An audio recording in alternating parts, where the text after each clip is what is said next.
Jay Crawford, Adam the Bull, Garrett Bush, and so many big names, it would take me hours to say all of their names.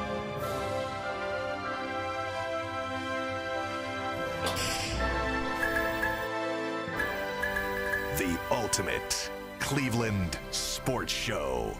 Booyah. All right, it's a Monday. Welcome Yes. to the Ultimate Cleveland Yes. Sports Show. A little awkward clapping. Nobody was sure. Should we clap? Look, I don't know what's going on. It's a slow clap. Yeah. Happy Halloween. Monday slow clap. This is how white how people. we- This is how white people clap at hip hop shows. Off the beat. Would you get on beat? You messing us up. Hey, you know what? It's funny. Mikey said Happy Halloween. Yeah. I was texting with Yak this morning because Yeah. I lost my badge and I finally got a new badge. Yeah, that was And a big shocker. And he said, "Can't wait to see your Halloween costume." And I Yeah. thought for a minute, I'm like, "Oh my God, are we supposed to be Yeah, dressing up today?" I thought we were going to. None of us did. I could have don't broke know. out my college Halloween gear. I was good. I mean, I won't fit I anymore. finally took the Baker Mayfield jersey I ordered out of the bag. Okay. It was way too small. Oh really? Midriff. I was gonna like just bring it in as like a towel. Yeah. What's the point? Hey man, G, no Halloween costume for you. I hate Halloween. What this is the jacket from White Man Can't Jump. So I don't. is that? What that's from? Yeah, man. Yeah, they don't got. Don't this. ever make a sequel or a remake of that movie. I heard they're going. Somebody to. said they're going to. Yeah. It's a That's terrible a classic. Super classic. That's a freaking Never classic. mess with that. Shout out to Rosie Perez too, man. I was just literally thinking she was really the best part of that movie. Yeah, Rosie- she was so hot in that movie. Hey, Rosie Perez was. By the way, man, Yeah. no one has ever made it from Soul Train to the main screen like Rosie Perez. Like, you know, way to go and be one of the greatest Soul Train dancers of all time, and Yeah. then actually pivot and be like, oh yeah, I'm a real person. I'm in the movies too. Yeah. Although I feel like she hasn't done anything in a while. Where's she been? Oh no, she's retired. Cash and checks. Yeah, I guess she so. made her money. Made a bag already. Yeah, she got that Yeah. stuff. All right, guys, a lot to get to today. Obviously, I feel like we've been talking about this Browns-Bengals game for 3 weeks, it seems like. But it's finally happening tonight after the It's only game. been a week. G and Mikey McNuggets and Jeff Lloyd and I, if Jeff's not too far in the bag, will be doing a Browns post-game show. We'll start at the 2-minute warning, of course, as we always do. So we'll have that for you tonight. So make sure there you go. There's Jeff because he's drunk. He's got his hand on I told Jeff he got to do the wine coolers tonight. get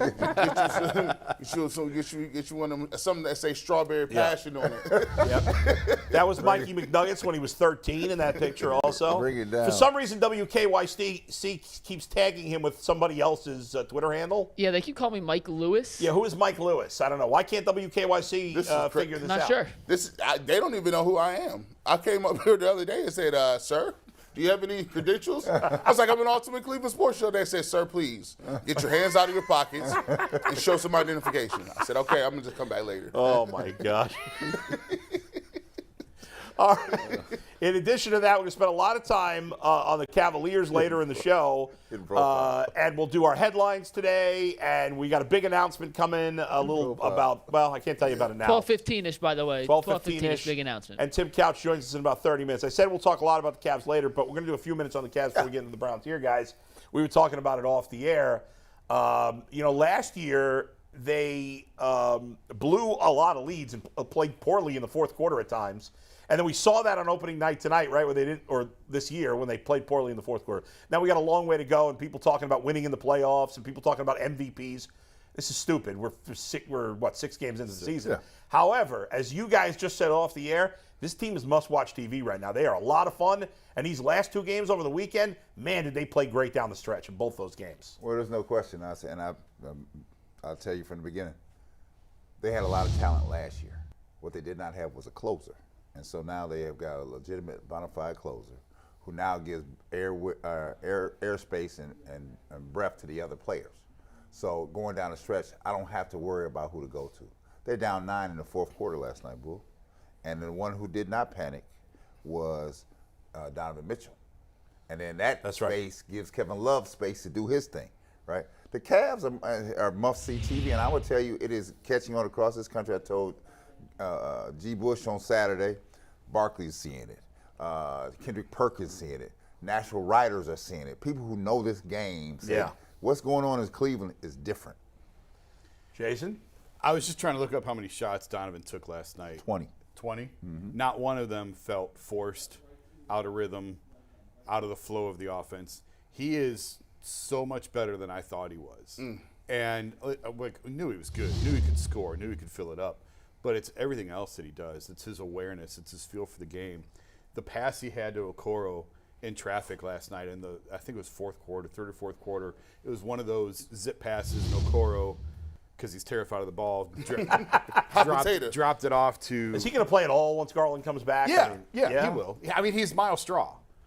You know, I mean, if you want a baseball equivalent, he's Miles Straw. Is he that good defensively? I don't know that he's in that class, but he gives them, like, there's a spot for him. Okay. Absolutely, there's a spot for him.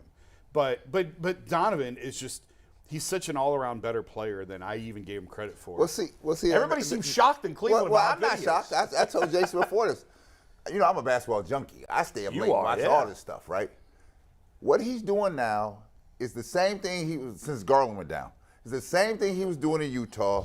So I call it, where Utah was in the West, I call this Utah East with a better surrounding cast. Yeah. The way he's playing now, the same way he was playing in Utah, you just didn't see it unless you stayed up late at night. He's got better talent around him here than he had in Utah. That's what I said. I said he said with more talent. He has better talent here, but the way he plays, Jason, is the same way he was playing in Utah.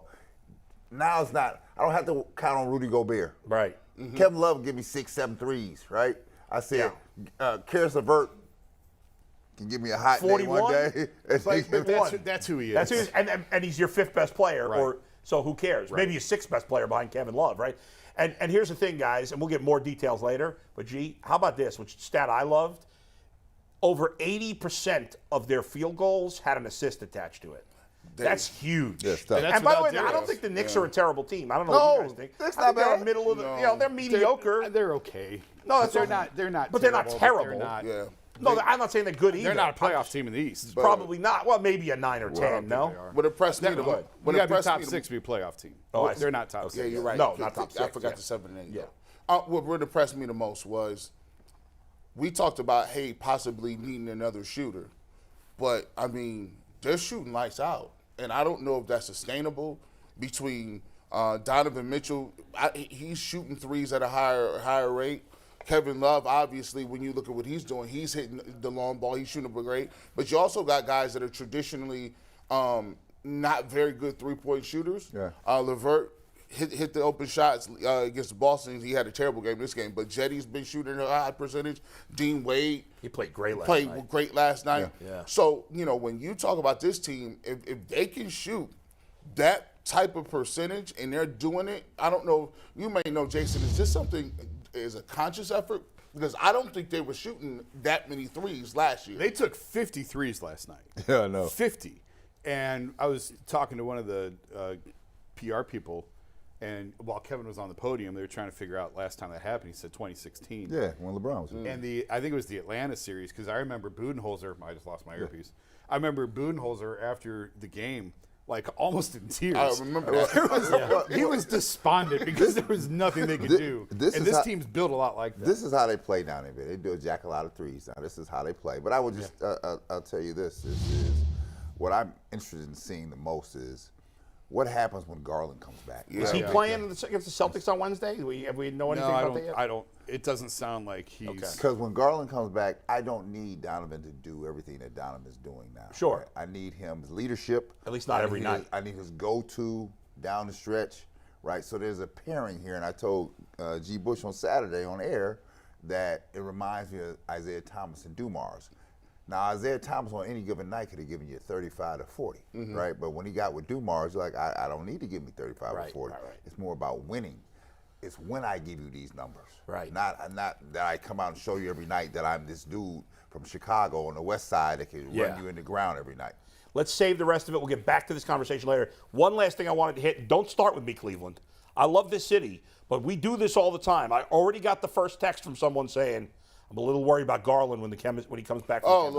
Don't start with that stuff. No. We do that all the time. Whenever time. a team's playing well, don't put anybody else on the team. I don't want to mess with it. Stop it. Stop it right now. Darius Garland's an all-star. Yeah. We're only gonna get better. Yeah, that's right. So let's stop with the nonsense. All right, guys. And let's get to the nuts and bolts. No, we're Yes. going to the nonsense right now. The nonsense is right now. Nonsense, the Browns. Get off my boy Justin Fields in Chicago, too. Get off him. I'm the defensive Ohio State people today. All right, guys. Tonight, game we've been waiting for, Browns and Bengals.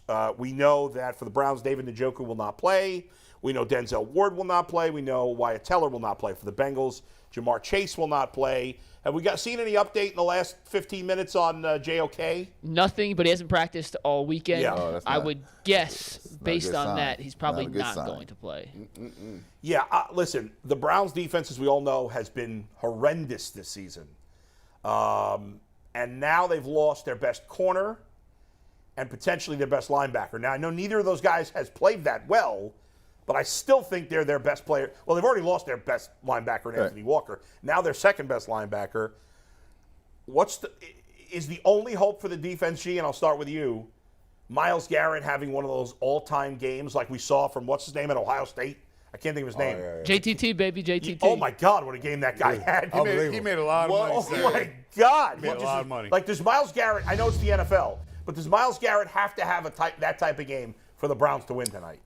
I don't think – I'm not going to say I don't think he's capable of it, but if you look at what the roster is, I mean, they could take him out of the game. Like, it's not like, with a defensive line, it's not as if you're roaming around, you could do other things. Like, you could get double teamed, they could slide the protection that way, they could send the back over there, they could leave a tight end in.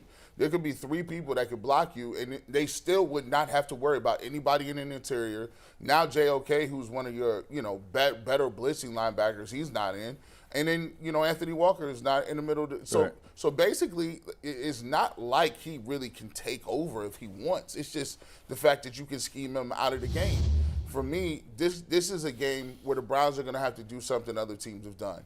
You traditionally look across the league and look at some of these teams who are winning games that have not been good or traditionally good. They're going to have to find a way to make the plays. You look at Seattle and both New York teams, nobody thought those teams would be good. But you know what they're doing? They're coming out and they're making plays when it counts, in the crunch time, and they're getting stuff from their main guys. So, I look at it in terms of you're going to have a great game by Myles Garrett. You're going to have a great game by Joe Woods. Stefanski has to call a really good game. And then you're going to have Nick Chubb and Mari Cooper, some of your best people, play out of their minds. You may win. You should be competitive if you're at home. But, they're going to have to start doing stuff that all these other teams are doing. Because I watched them on Sunday, and a lot of teams aren't really that good. But what they're doing is they're making plays when you got to make the plays. That's true. The Jets and Giants did both lose yesterday. Yes. And the Jets, man, Zach Wilson stinks. But, Jason, what say you? Do you have any hope for this Browns defense tonight? Yeah, I mean, listen, beyond it's just football, so you never know. Well, that's a lot of it. Yeah. And we'll see when we get to the headlines. I just don't think that this is a 2-6 team. Like, there's too much talent to be 2-6. And at some point, somebody's got to put their foot in the ground and say, enough's enough. We're not going to keep going down this road. And, it seems like a lifetime ago when we had the little dust-up in the locker room in Baltimore. Well, this is the first chance on the field since then. And it was defensive guys involved, and it was defensive guys yelling in the locker room about no leadership. So now it's time for you guys to lead. And so I absolutely think they got a chance to win this game. They can be competitive in this game. The secondary is going to have to play great, even without Jamar Chase. With the linebackers that you're missing, they're going to be in a lot of nickel and dime. And you really need guys like Grant Delpit, who has not had a good year at all, and who I really am starting to question his future here. Guys like him have to deliver tonight. Brad, Myles Garrett did some talking before this game, talked about we need to bury Joe Burrow. You like him talking trash? You think he's going to be able to back it up? Well, first of all, Myles Garrett is an extremely talented player. I think he has the ability to do just that if we use him in the correct manner. I look at this thing and, we line Myles Garrett on the end, right? And, we're soft in the middle. And, I hear the professionals, the ones that live in the football world, like, okay, you can do other things. Move that Myles Garrett around. Keep him guessing. Micah Parsons guessing. I don't know. I'm not going to let you tee up on me, right? My thing is this here. I kind of disagree with Jason to this point here. You're 2-6. You are a 2-6 team. That's who you are. right? Yep. Well, they're 2-5 right now. Well, 2-5. Yeah. You have a chance. That's to get, what I'm saying. You got I a can't- chance to get better, Yes. right? But only if we do things to counteract what we don't do well. And every week, Bull, we come out here and we go back and do the same damn dumb thing again, right? And I wonder why is Kareem Hunt and Chubb not in the backfield together? Why are we throwing the ball with Jacoby Brissett 40 times? Why, the same thing that we always seem to do, always seem to trip us up all the time. I'm hopeful that tonight, right? Because you got a chance down the lakefront here. Miles talking crazy, right? Yeah. Maybe they're going to come to play. We're going to see. Because Joe Burrow is quite aware that he's never beat the Browns. Very well aware. His daddy's aware, right? So I have to think that Joe Burrow thinks he knows I'm coming to get this today. The only way you meet that is head on.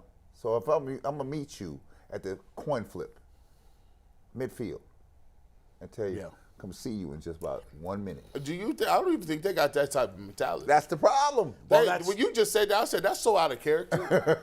I mean, that's the thing, like, okay, so they're yelling and screaming in the locker room, but when have they showed this year at least that that's going to turn into a fight? Well, that's what I'm saying. This is the first time that we have been able to hear some sort of pushback. The fact that all of a sudden in week 8 it's going to turn into something, I don't know, I'm skeptical. Well, it did last year. After the Patriots game last year, Yeah. it completely flipped. This defense Now, that's not to excuse. I think we've said it before. You can't be terrible defensively for half a season every year. Right. But we have proof that it can flip that fast because it did. You know what's last so year. crazy, Bull? I'd never write anything down. But yesterday I was up last night, not sleeping like I always do, and I'm just writing stuff down, and I'm looking at it, and I'm saying, hold on, let me check out some of these other teams and what they're doing with not good quarterbacks, right? Backups or guys that we know are marginal or medium. Okay. Titans 5-2 at Ryan Tannehill. Oh, you got notes. Oh, yeah, I got notes. Oh, okay. And yesterday with Malik Willis. Yeah, Malik Willis, too.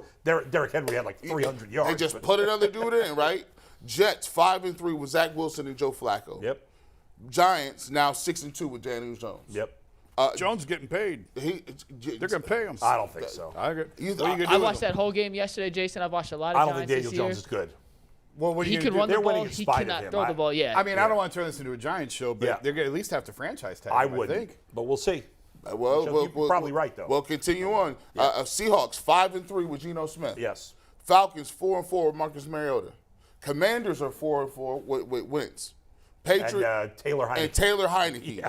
Patriots are 4-4 with Jones and Zappi. Yeah. Bears 3-5 Holla at my man Justin with Fields. Justin Fields. On the rise and coming. Think about this. And coming. Now they tell us all the time. And by the way, the Cowboys have won a ton of games, mostly with, what's his name? Cooper Rush. Yes, they won a bunch of those games. And I left off 3 or 4 teams. The Dolphins 5-3. I could have put them in there. But my point is, these are all teams that are playing with subpar quarterback play. However, they are 2, sometimes 3 games ahead of your Cleveland Browns when you have all these other pieces and parts and different things. And I question, I say, at what point are you held responsible for saying, look, you got your defense mostly back. These guys have injuries. Look, these dudes ain't no good. But you could be making a point that the Browns are like, because I'm just going to flip your script just a slight bit. If you took Justin Fields, put him on the Cleveland Browns, they'd be dynamic. I don't know. Maybe No, they wouldn't. Yes, I they don't agree would. with that. Yes, they would, because he They'd can be make 2-5. No, he can make plays. That's where you're mistaken at. He's a freaking player, right? This ain't me just watching him. I watched him for years. He's a freaking player. So stop reading what you read in the paper. Stop believing what you hear in video. Get down to the brass tacks for people who watch this. I disagree with you. I've watched Justin Fields play. I don't think he's any good. But he's a freaking player. yeah, but Yes, they got he is. Deshaun Watson. That's it. No, The so I'm saying when they get Deshaun Watson back, Right. Because they could be banking on that to be the separator. That's the what boost to again, that engine. bad. Again, we could talk about the offense all we want, guys. The Browns are 2-5, mostly because of their defense. That's the bottom line.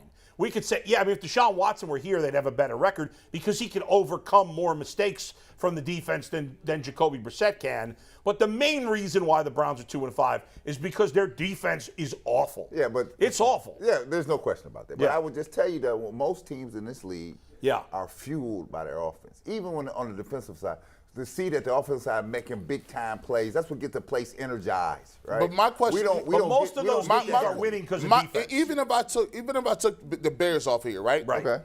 And so that's Justin Fields. Yeah. All the rest of these quarterbacks are bad.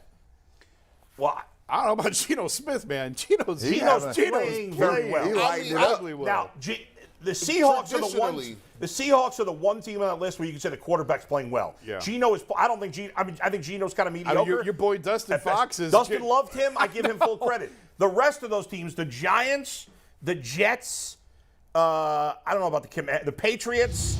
Those three teams are winning because of defense. Well, I think the Titans are probably the closest example to what. There it is. To what you could have here because the power running. Now, game, Ryan Tannehill's better than Jacoby Brissett, but he's not that good. not by much. Not Not by better. much. It's better. What I mean is, Well, actually, this year Jacoby's probably played just as well. If not it's a better. little. It's comparable. Defense. In terms of the quarterback play here, my thing is, if you Stefanski, you have to say, come on, man, we got better. This is a team that gave up Russell Wilson. They were supposed to be out. The Giants was like, oh, listen, Daniel Jones. The Giants were trying to tank this year. Trying. The Giants went into this year with the expectation of drafting first or second to get C.J. Stroud or Bryce Young. Right. That was their expectation heading into the season. Now, it's not completely apples to apples. There's a those lot of teams have games played left. some bad. I don't know how many quality wins those teams have, but still, they have better records. Well, the Browns got an opportunity. Browns have no quality wins. I haven't seen. Well, I argue I haven't seen a quality win in like 3-4 years. Like I could say that. But They're the only win the last 2 years they've had is a quality wins against the Bengals. Yep. The first Bengal game. the first was Bengals a quality win. Now I will say this: they got an opportunity. Jamar Chase ain't playing. You should be all over that. You should be excited because that dude is a one-play Johnny. Boom, boom, touchdown, 7 points. You get T. Higgins.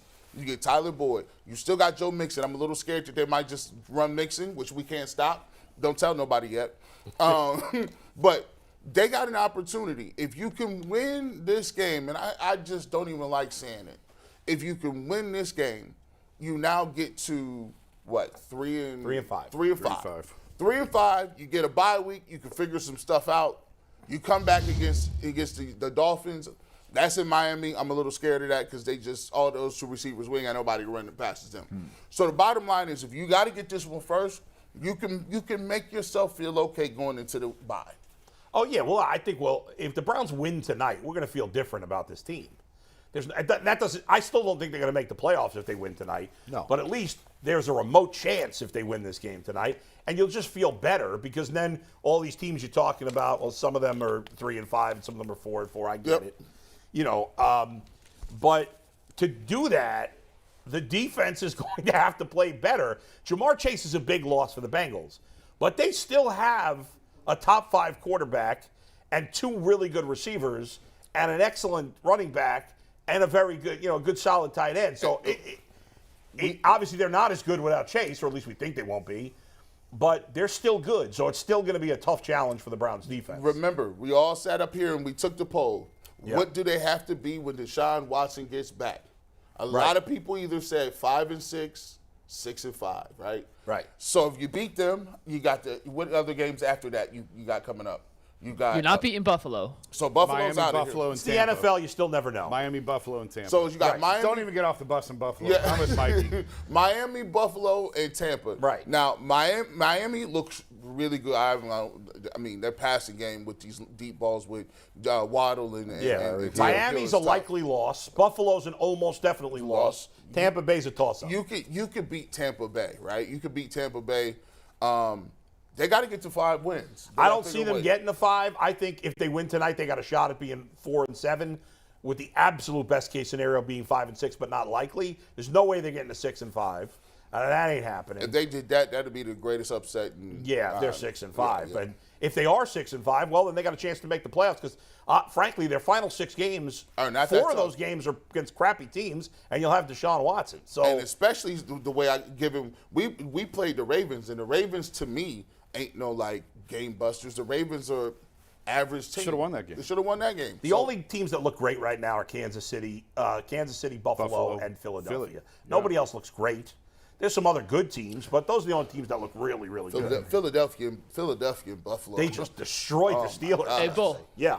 You asked Brad the question, and we pivoted off it, but I want your take on this because you brought it up in the pre-show meeting. Yeah. Myles Garrett is talking a lot of smack heading into this game, saying he's going to bury players. In the past, he's done post-game interviews on Halloween in a cape. Yeah, like Myles Garrett's got his two. Honestly, does he have to back up his play? Is today really? I got to be honest, guys. I hate when people say I got to be honest, and I just said it. Here's the thing. I love Myles Garrett. He's my second favorite player on the team behind Nick Chubb. Okay, I've always supported him. I always thought he was great. I still think, even though the production has not been there, I still think he's playing at a high level right now. But I'll tell you something. Right now, at 2-5, this is embarrassing. It's embarrassing the tombstones on his lawn, and I'm fine with the trash talk. But I don't want to hear about triple teams. If you are going to talk trash about burying a player, then you got to back it up. I don't care if you're getting quintuple teamed. I don't care. He better make, I don't even know how much that is. I think it's 5, but I'm not sure. He better make some freaking plays tonight. If you're going to talk the talk, you better walk the walk. I don't want to hear about double teams. I don't want to hear about triple teams. Get it done.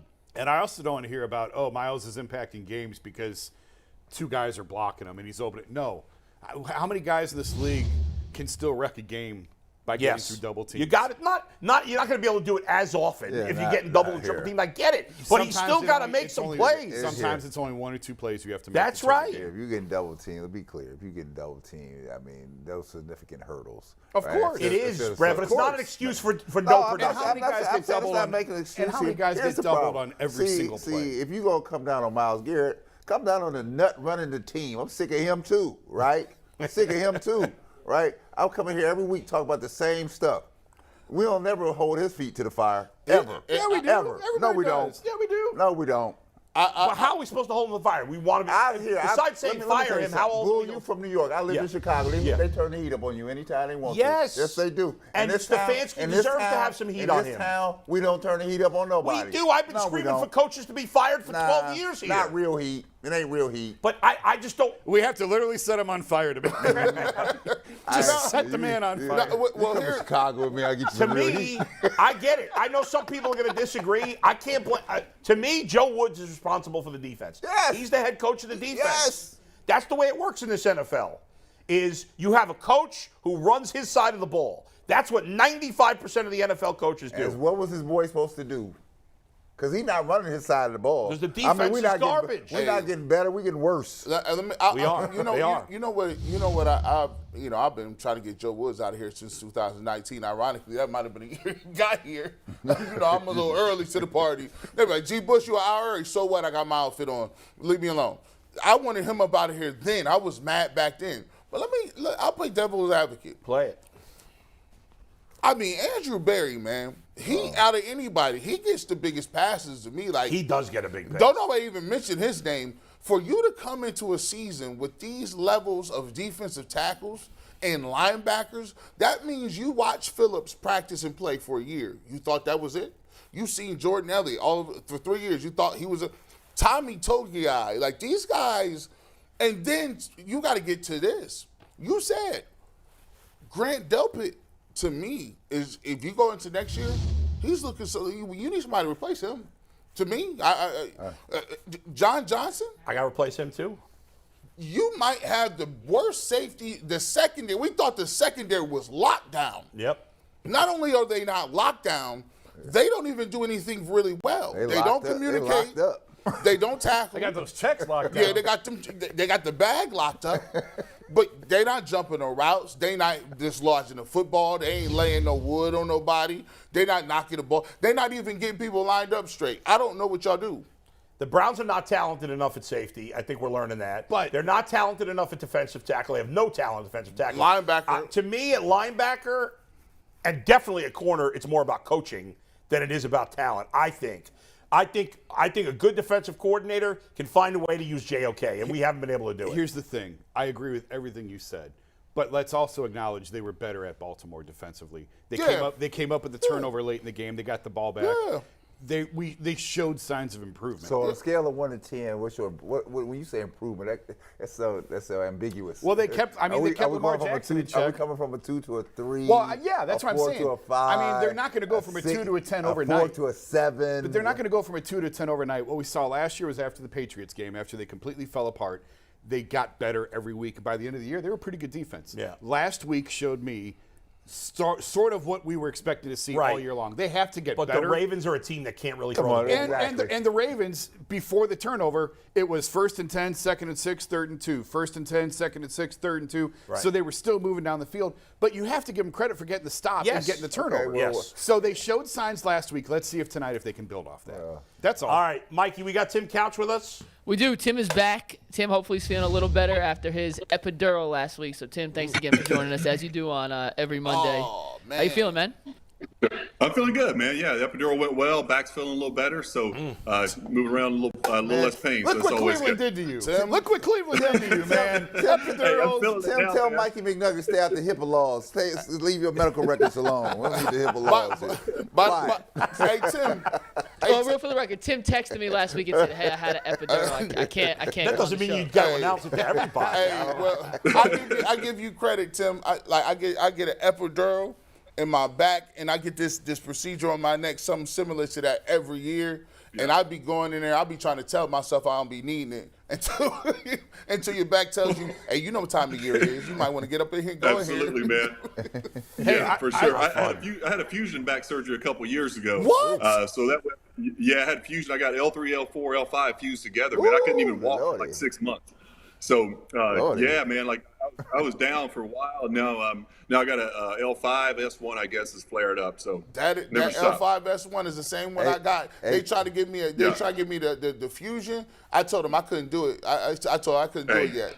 Tim, I understand. Hey, worst surgery I've ever had by far. I've had a lot of surgeries, but that fusion surgery, man, the recovery was absolutely awful on that one. Tim, people don't know the price we pay here. Some days I'm looking in my own house when I got to go up the steps to my room. I'm like, my knee.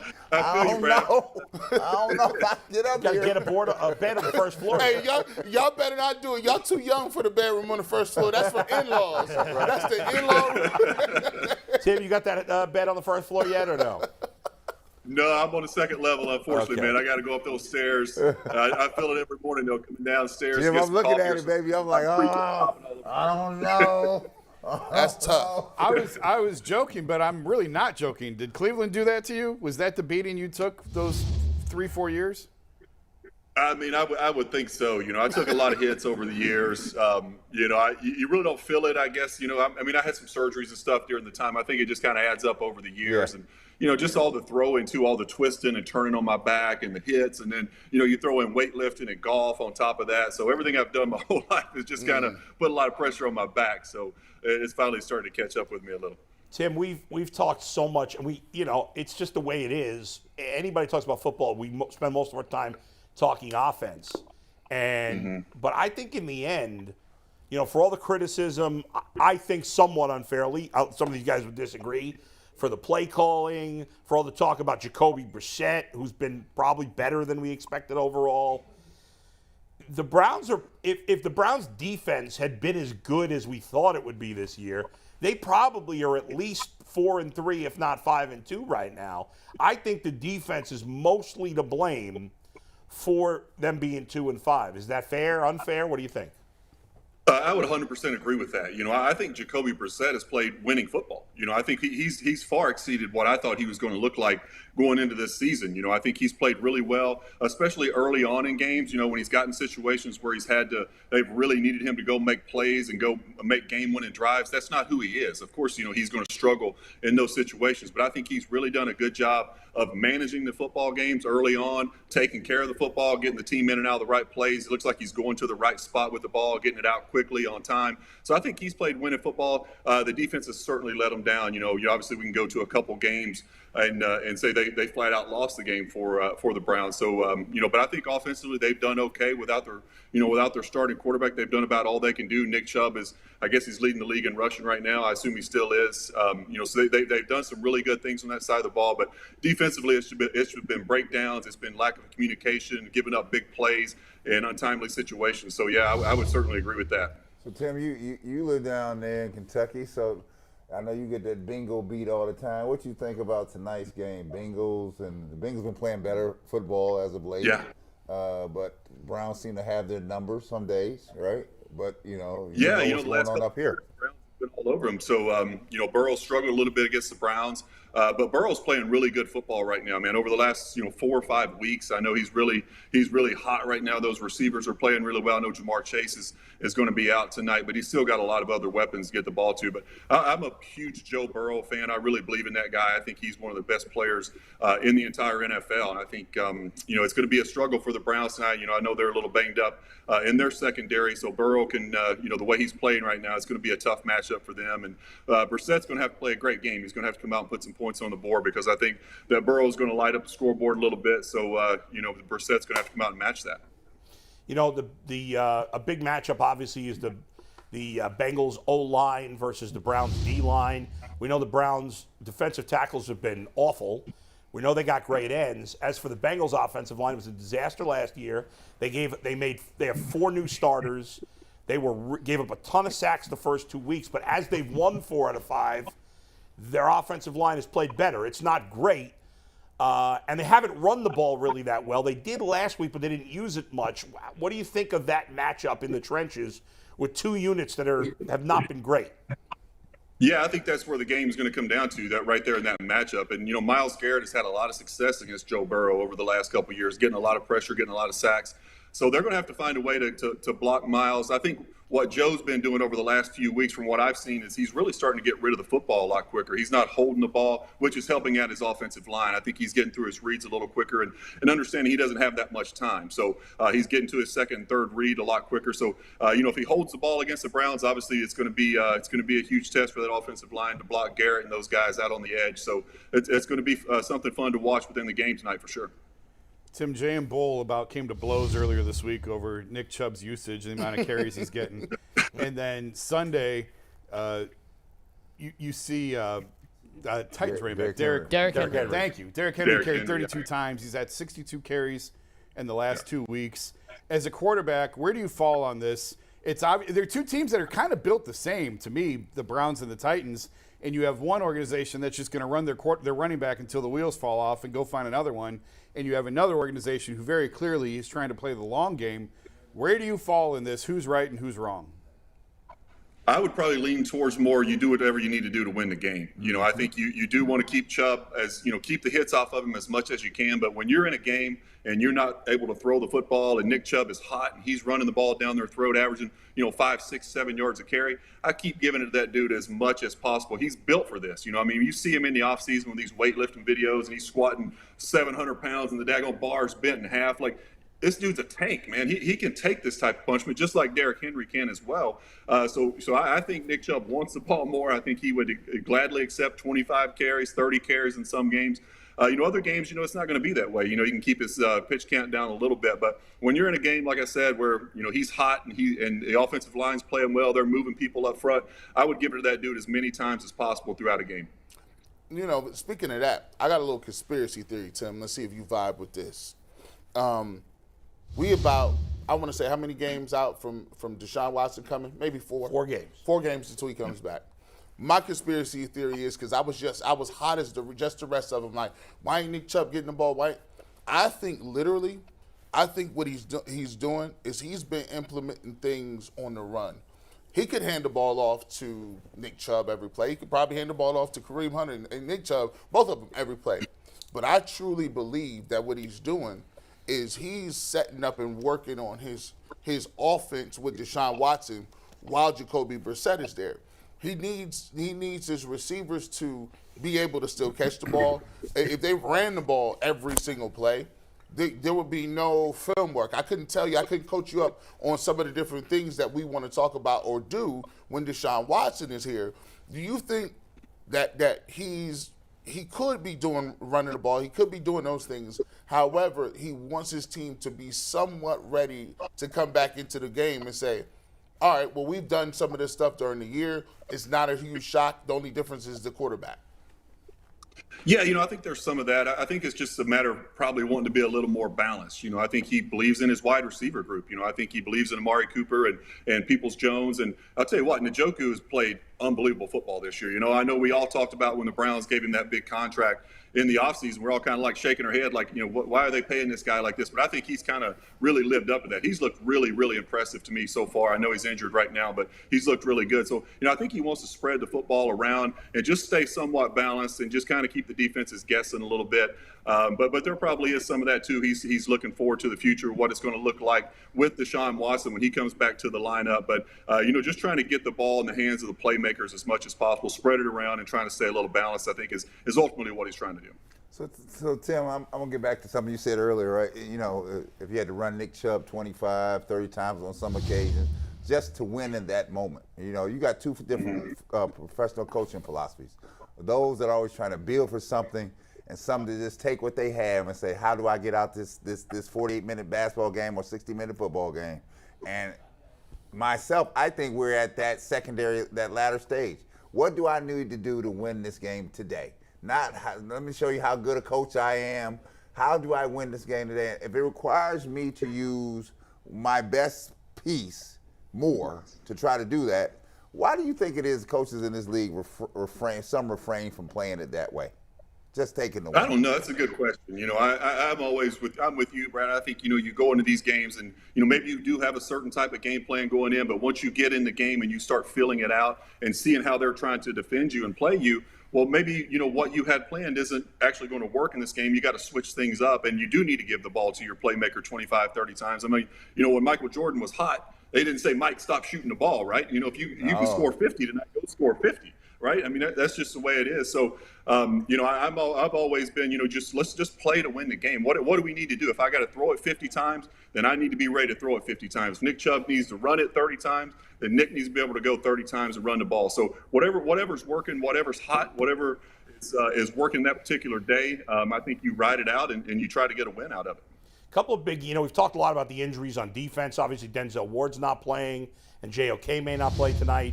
But on the offense, Tim, two really big injuries. Wyatt Teller is not playing, and he's probably their second-best offensive lineman behind Bitonio, and he might be their best run offensive lineman. And I think the David Njoku injury is huge because since week 3, he's been phenomenal. I mean, he's outside of Mark Andrews and Travis Kelce, he might be the best pass-catching tight end in the league right now, or at least since week 3. So how big are those two injuries for tonight's game? I totally agree with you. Those are huge. We're going to have to score points tonight. Like I said, I think Burrow and that offense are really hot. Not having Teller in there is going to make a big difference in the run game, obviously. Someone's going to have to step up there. But Njoku, I think, is the big one, just like you said. That guy, he was playing at a big-time level, man. They were really getting him the football, especially early on in the game, first half of games. He was getting involved in the passing game quite a bit, putting up big numbers. So I don't know, they got to find a way to replace him. That production is tough to replace what he's been doing so far this season, and he's been so good down in the red zone and catching passes over the middle, keeping drives alive. Run after the catch he's been really good at so far this year. So that's going to be a tough one to replace, and it's tough not having those guys in a game like this. You're going up against a quarterback as hot as Burrow. You want all your guys out there and firing all cylinders, but unfortunately, they don't have them, and some guys are going to have to step up and make some plays tonight. We were talking about Teller being out. Last week, it seemed the Ravens got more pressure up the middle and more plays right up the middle than I've noticed all year long. And I just wonder, Ethan Postage has been great at center. He's been a revelation after Nick Harris went down. But I saw a couple times where it seemed like he was helping more to the right side because Teller's missing. How often does that happen when you're missing a guard that the center has to shade one way or the other and expose a gap that maybe wasn't there previously if your normal guy is in there?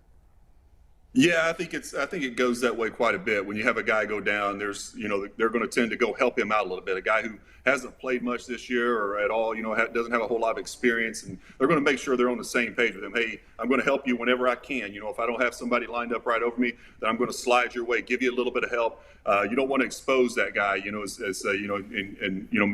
have him have a rough game, a rough start to the game. You want to help him out as much as possible. Slide protections in the passing game that way. Help him out in the run game. Get some double teams up to the second level.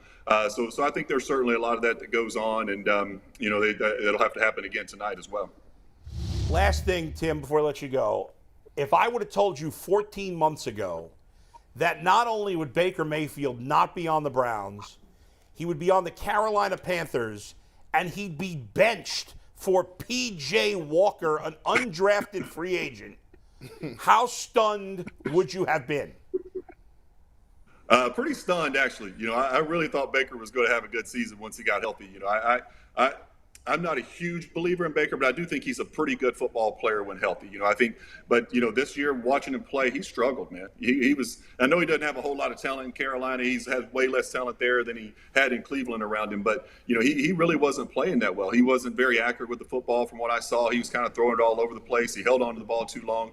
I watched PJ play a little bit last week. That guy's making plays all over the field. It's going to be hard to get him off the field. They're winning games now. They fire their coach and put in their, third string quarterback, and now they're starting to win games for whatever reason. But it's been tough for Baker. Hopefully he can bounce back and try to get on his feet and land somewhere else. Thanks, Tim. We appreciate it as always. We'll talk to you next week. Appreciate it, Tim. All right, appreciate you guys. See you next week. There you You're go, obsessed Tim. with Baker. You're obsessed with Baker. He slid that. He slid that in there so smooth. You know what though? Even I didn't expect this. No, I know. I thought he'd be okay in Carolina. I'm with you. I thought P.J. Walker. Now the Panthers ended up losing that. Did you guys see any of that game last night? The end of that was chaotic. That was insane. The Panthers should have won the game, but their kicker Like 3 missed times. an extra point out of But field Moore goal. takes his helmet off. Yeah, that was stupid. You can't. I hate that penalty. That shouldn't be a penalty. I didn't see any. I didn't see one. But you know what? With the way that kicker was doing, he missed a chip shot field goal after that to win it. I knew exactly who was But going to lose. the bottom line is P.J. Walker, with less talent around him, because Christian McCaffrey is gone, Yeah. has been much better than Baker was. Yeah, Zach Jackson and I used to joke that Baker would be on Big Noon Kickoff in 5 years, but it might actually be 3 years. It's amazing. Yeah. And DJ Moore, like Odell, DJ Moore was on a milk carton early in the season. With P.J. Walker, he's putting up huge numbers. Yeah. He's huge numbers. He gets a touchdown. Like it was like almost a Hail Mary. And they're like, how did you even get that? He gets excited. He takes his helmet off, and I'm like, please don't do that. He took his helmet off. They moved it back 15 yards. Yeah. It's already doggone a 30-some-odd field goal. Dwayne redded it? Yeah, took it. Dwayne redded it. But it was Miami. It was more like a Michael Irving in the U. He took it off and was walking around in the end zone. I said, bro, you That's tripped. dumb right there. You tripped. There were some good games yesterday. But By the way, that pass to Moore that Walker threw, the 63-yarder, Crazy. You could not throw that any better. that was a great throw. Could not. That it was doesn't an matter. amazing Mahomes, throw. Rodgers, Crazy. Allen. You cannot throw a football better in that situation than P.J. Walker did. Shout out to the former XFL star. So what's happening to Baker next year? He's a backup. He's a backup somewhere. Somebody gonna sign him? Oh, yeah. Some of the time as a backup, Yeah. but Yeah. Well, how I'll much? give him this. Even though he took a shot at the Browns before this game, he did have a good attitude about getting benched. I give him credit for that. Yeah, I mean, You got to say stuff like that now. Yeah. I mean, this is. But he did. Well, it's different than Cleveland because the Panthers weren't 1-31 before I came in. I mean, listen. He should have just put Boys to Men on the screen. He's like, "What that mean?" Put it in subtitles. He at the end of the road at this point. Yeah. Because you go. you're talking about a significant pay cut. Yeah, you go home. Significant. Oh, yeah. Significant. We were talking about just last summer, $35 million a year. Should they pay him? $40 million a year. Now he's going to sign for like $3 million next year. Maybe. And the problem, he gotta be. His people should tell him, you be at every meeting. You need to go ahead and treat this dude like he's your own child, because do all the community events. all the events, all of the events. He got to be, because backup quarterback is a special position in this Right. league. It literally is. You can't have ego as a backup quarterback. You got to do all of these. You got to show up to the cafeteria. Yeah. You got to pull in. You got to bring in the equipment. You got to be Colt McCoy. You got to be Jacoby You got to bring Brissett. donuts on some days. But this is what's crazy about the NFL, and I'm tired of talking about Baker. I don't want to talk about Baker. But we're gonna talk about Baker. Last point, then we'll do headlines. P.J. Walker, Bailey Zappi. Look at these guys. It's the most important position. We all know that. Yeah. And teams spend the most time trying to get that spot right. And yet, guys like this show up every single year. What is going on with this But thing? do they? We don't know that. I don't think Bailey Zappi and P.J. Walker are long-term answers. But listen, they're coming in and helping your team win games. And Geno Smith now, although he was a high pick. So But for as much time and emphasis as teams spend all year long scouting, and who's the guy, who do we want, who do we identify, I don't care if they help their team win NFL games, and who at the start of the year thought P.J. Walker and Bailey Zappi would help your team win an NFL game. I told you last week. Well, it wasn't you. I told last week when I was on the show, I said this. you have to get to know who the people who are doing the scouting are. Because just because you got the name scout on your door don't mean you know what you're doing. Right. That's true. Right. They get it wrong. I mean, now, if Andrew Berry's sitting in the office and the head of scouting comes and says, I love this guy in Texas. He's the guy. And Andrew Berry, who hadn't been out there 10 times, watched a couple films, said, okay, we'll go with the guy in Texas. I'm putting a lot of credibility on what you said. And that's why ultimately it always annoys me when at the end of the draft we hear all these draft analysts like, they filled a need here. No, you don't fill a need until we know that guy is good. Right. And for me, I guess the frustrating part about it is sometimes it almost seems like the Cleveland Browns have to have everything right for them to even be competitive. They got to have their starting quarterback. They can't have no injuries. They can't have no. Everybody has to play, all their starters. When I'm watching these other teams, the frustrating part about it is we named all these people.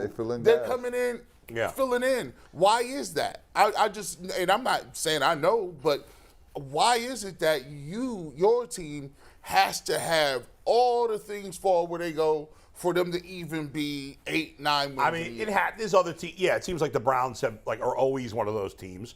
It's not like, like most of these teams we just mentioned are not going to the playoffs when it's all said and done. Yeah. I think. True.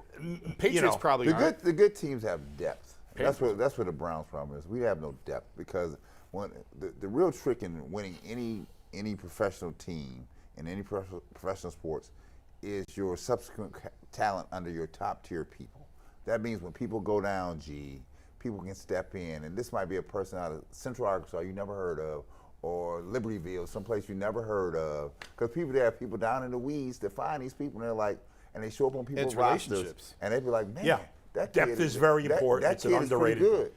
It's hard, but yeah. One more note to close the loop on the scouting thing and Andrew Berry and identifying talent and taking guys and everything.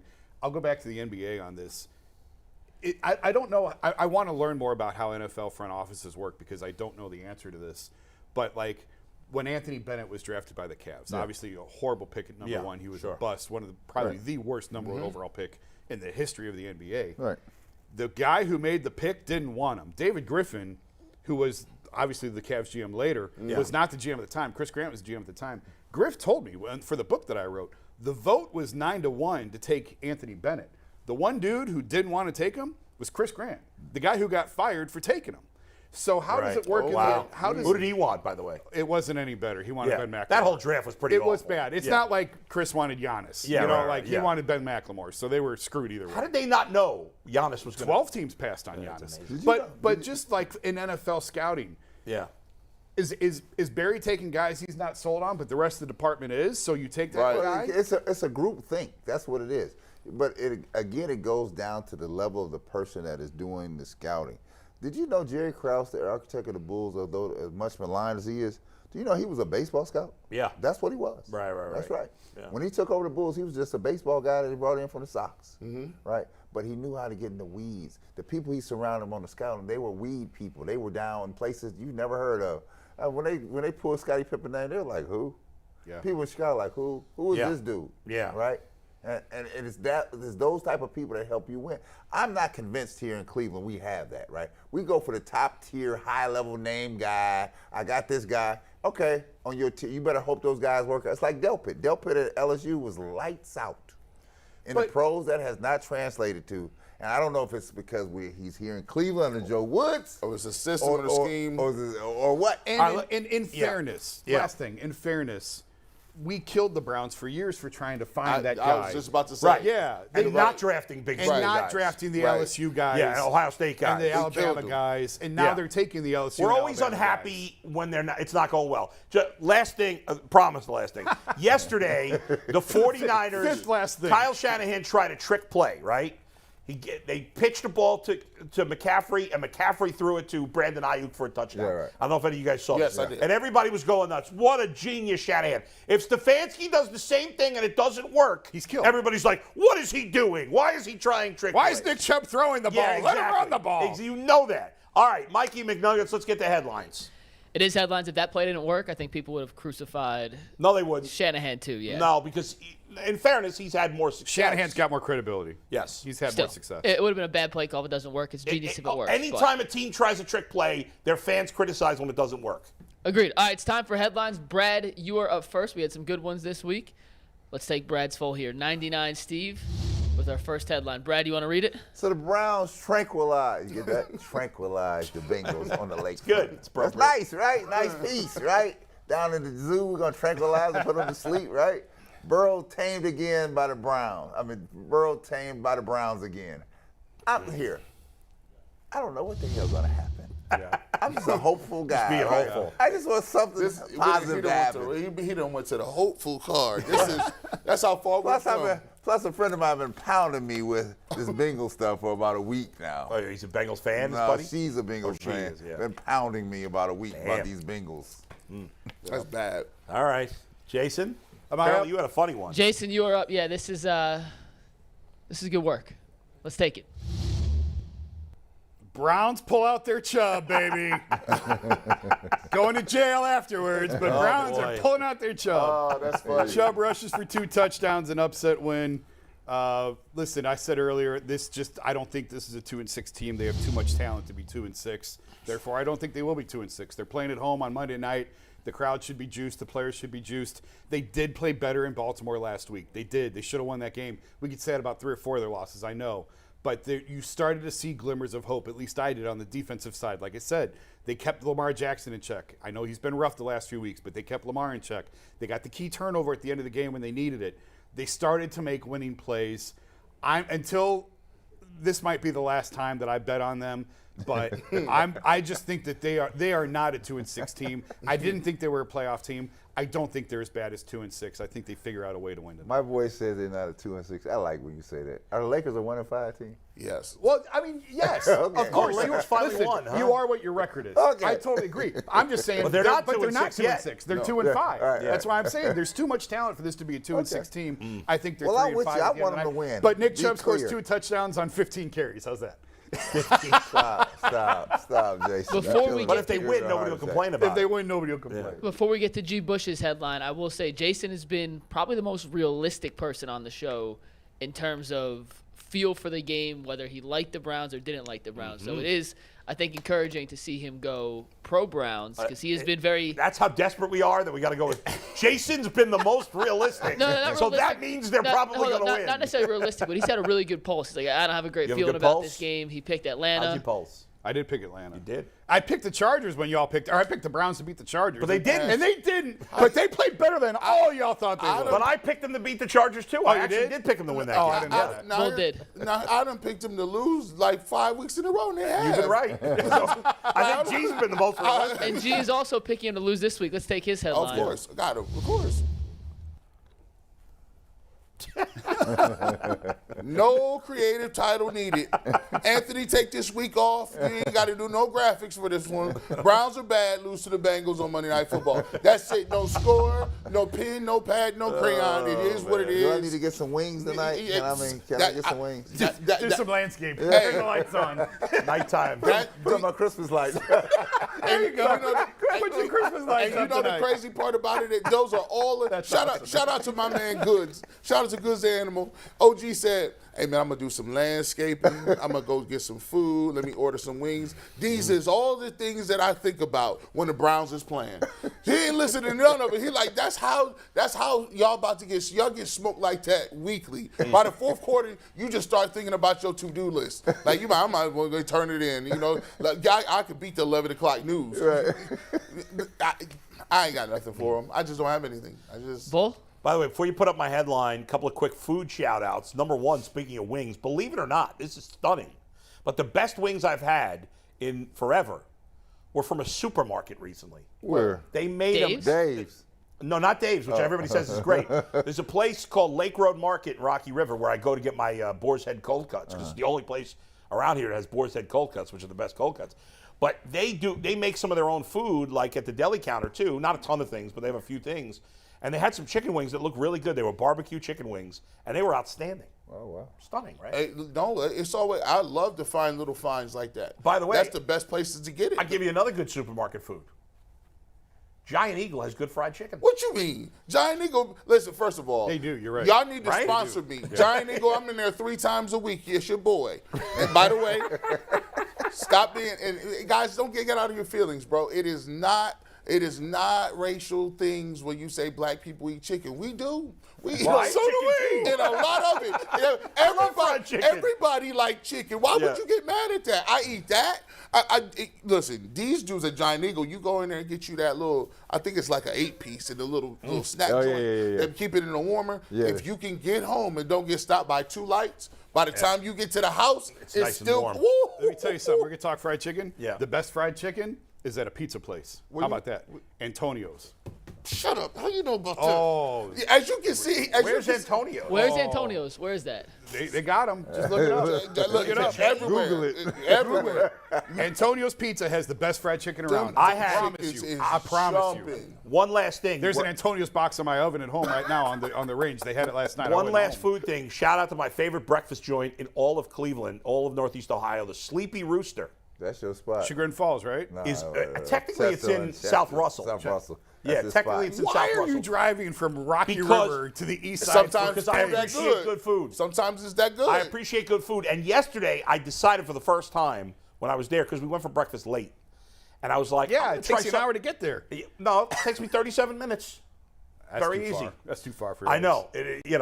What's funny is in New What'd York. you get, Bull? What'd you order? What's funny? In New York, I could drive 37 minutes to go to the next town. Right. But anyway, I decided to get off the lunch menu, but it was a fried chicken thigh sandwich. It's hard with to do. egg, and I got American cheese, and then I got an egg over easy, so it kind of got gooey all over yeah. on a biscuit.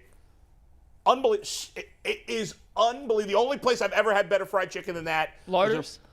No, How's it- Larders is amazing also. Love Larders too. They have great fried chicken too. But there's a place down in Miami called Yardbird, Oh, Yarbird. which is the greatest fried chicken ever. I tell you what, y'all don't know it. Me and Bull gonna do a cooking show. We just gonna pull up. Yes.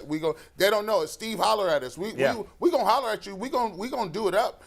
We got 19,000 shows we trying to do. We'll show you how to do this thing. We're gonna do it. Well, are we allowed to say on the air what's the place you want to go to? Yeah, well, we got to go to Dairy Queen. Right. We're going to be going to Dairy Queen. Yes, the three of us are going to Dairy Queen because everybody told me to eat hot food at Dairy Queen, and I was like, ugh, that sounds gross. Yeah. And so I'm like, all right, well, I can't say it's gross if I've never tried it. So I'm gonna buy a bunch of things at Dairy Queen and try them all. See if My they're any kids good. love the chicken baskets. Oh, that's Everybody crazy. loves the chicken. That's crazy. All right, Bull, we will get back to our daily Sorry. chicken We segment love next food. week. Monday at noon will be the chicken segment. You have one last headline before we talk Yeah, about give the me the Cavs and headline. make a Give big me my announcement. Let's take headline Bull's up there. headline. It's not overly funny. It's just no chase, no problem. Higgins and Boyd come up big as Browns drop 5th straight. Seems about Simple and straightforward. Yeah. yeah. It very well could be the case. Yeah. Very well We could be the case. have the realists, and we have the Optimist. optimist, and we have the just call the balls and strikes dude right here. You're like, they going down. I mean, it is what it is. Speaking of real quick before we move on, did you guys see that in Game 2 of the World Series, the home plate umpire did not miss one call? 129 of 129. All 129 pitches that were not swung on. Who was it? I can't didn't even see remember. that. It's a I guy didn't I didn't even really know. You know, 129 for 129 guys. First time in 6 years that's happened. I talked to Tito about Pat this. Hoberg, by the way. Yeah. is I his Never name. heard of him. Pat I've Hoberg. never heard of him. I talked to Tito about balls and strikes and Yeah. everything and going to an automated because I was in favor of it. I was in favor of Generally, going, these guys do a great job. and that was his point. Yeah. He's like, listen, man, when you're talking inches, they get it right so much more often. And he was actually against the automated because he said they used it during the pandemic, and he said it's really bad. The technology is not there. It's not even close. Breaking I balls think in the the umpires dirt were being overall called these strikes. days do a fantastic job. I don't understand how, and I talked to some guys who do baseball, like college and a little bit of pros that have done pros. Yeah. How are you, I mean, when you're behind the catcher, how do you view vertical pitches? Like, how are you, like 3 inches below or 3 inches high, like a few inches? How are you judging that? It is amazing. From behind someone's back when you don't have the side angle? Especially when you're wearing a helmet and the pitch is 100 miles an hour. Right. How do you know? Amazing how often they get it right. Yeah, for as much as we kill them, and I do too. Yeah. They're probably, they're all good. They really are. NBA, NFL, baseball. Players want to gripe and complain. I'm sure you wanted to strangle refs in your day. I do think the basketball refs too often fall for flopping. It drives me crazy. We're getting way off topic. Yeah. I've asked guys about should there be 4 in the NBA, refs? Yeah, and that's busy? exactly the answer. It's too much clutter on the court. Yeah. There's too many people. All You right, let's can't keep go it to full. moving, Mikey. What's time for our top 5, right? No, we got to do a little more. Do a little Cavs talk. We're gonna get back into what we started. Top 5 will be the end of the show. Let's get to it. My bad. You're way Hey, off. this We're is the best gonna do a part. little Cavs. Yeah, I'll right. give you guys the last hour rundown here. If you missed the first part of the show, Yeah. we talked Tim Couch, we talked Browns. We're gonna get back to the Cavs.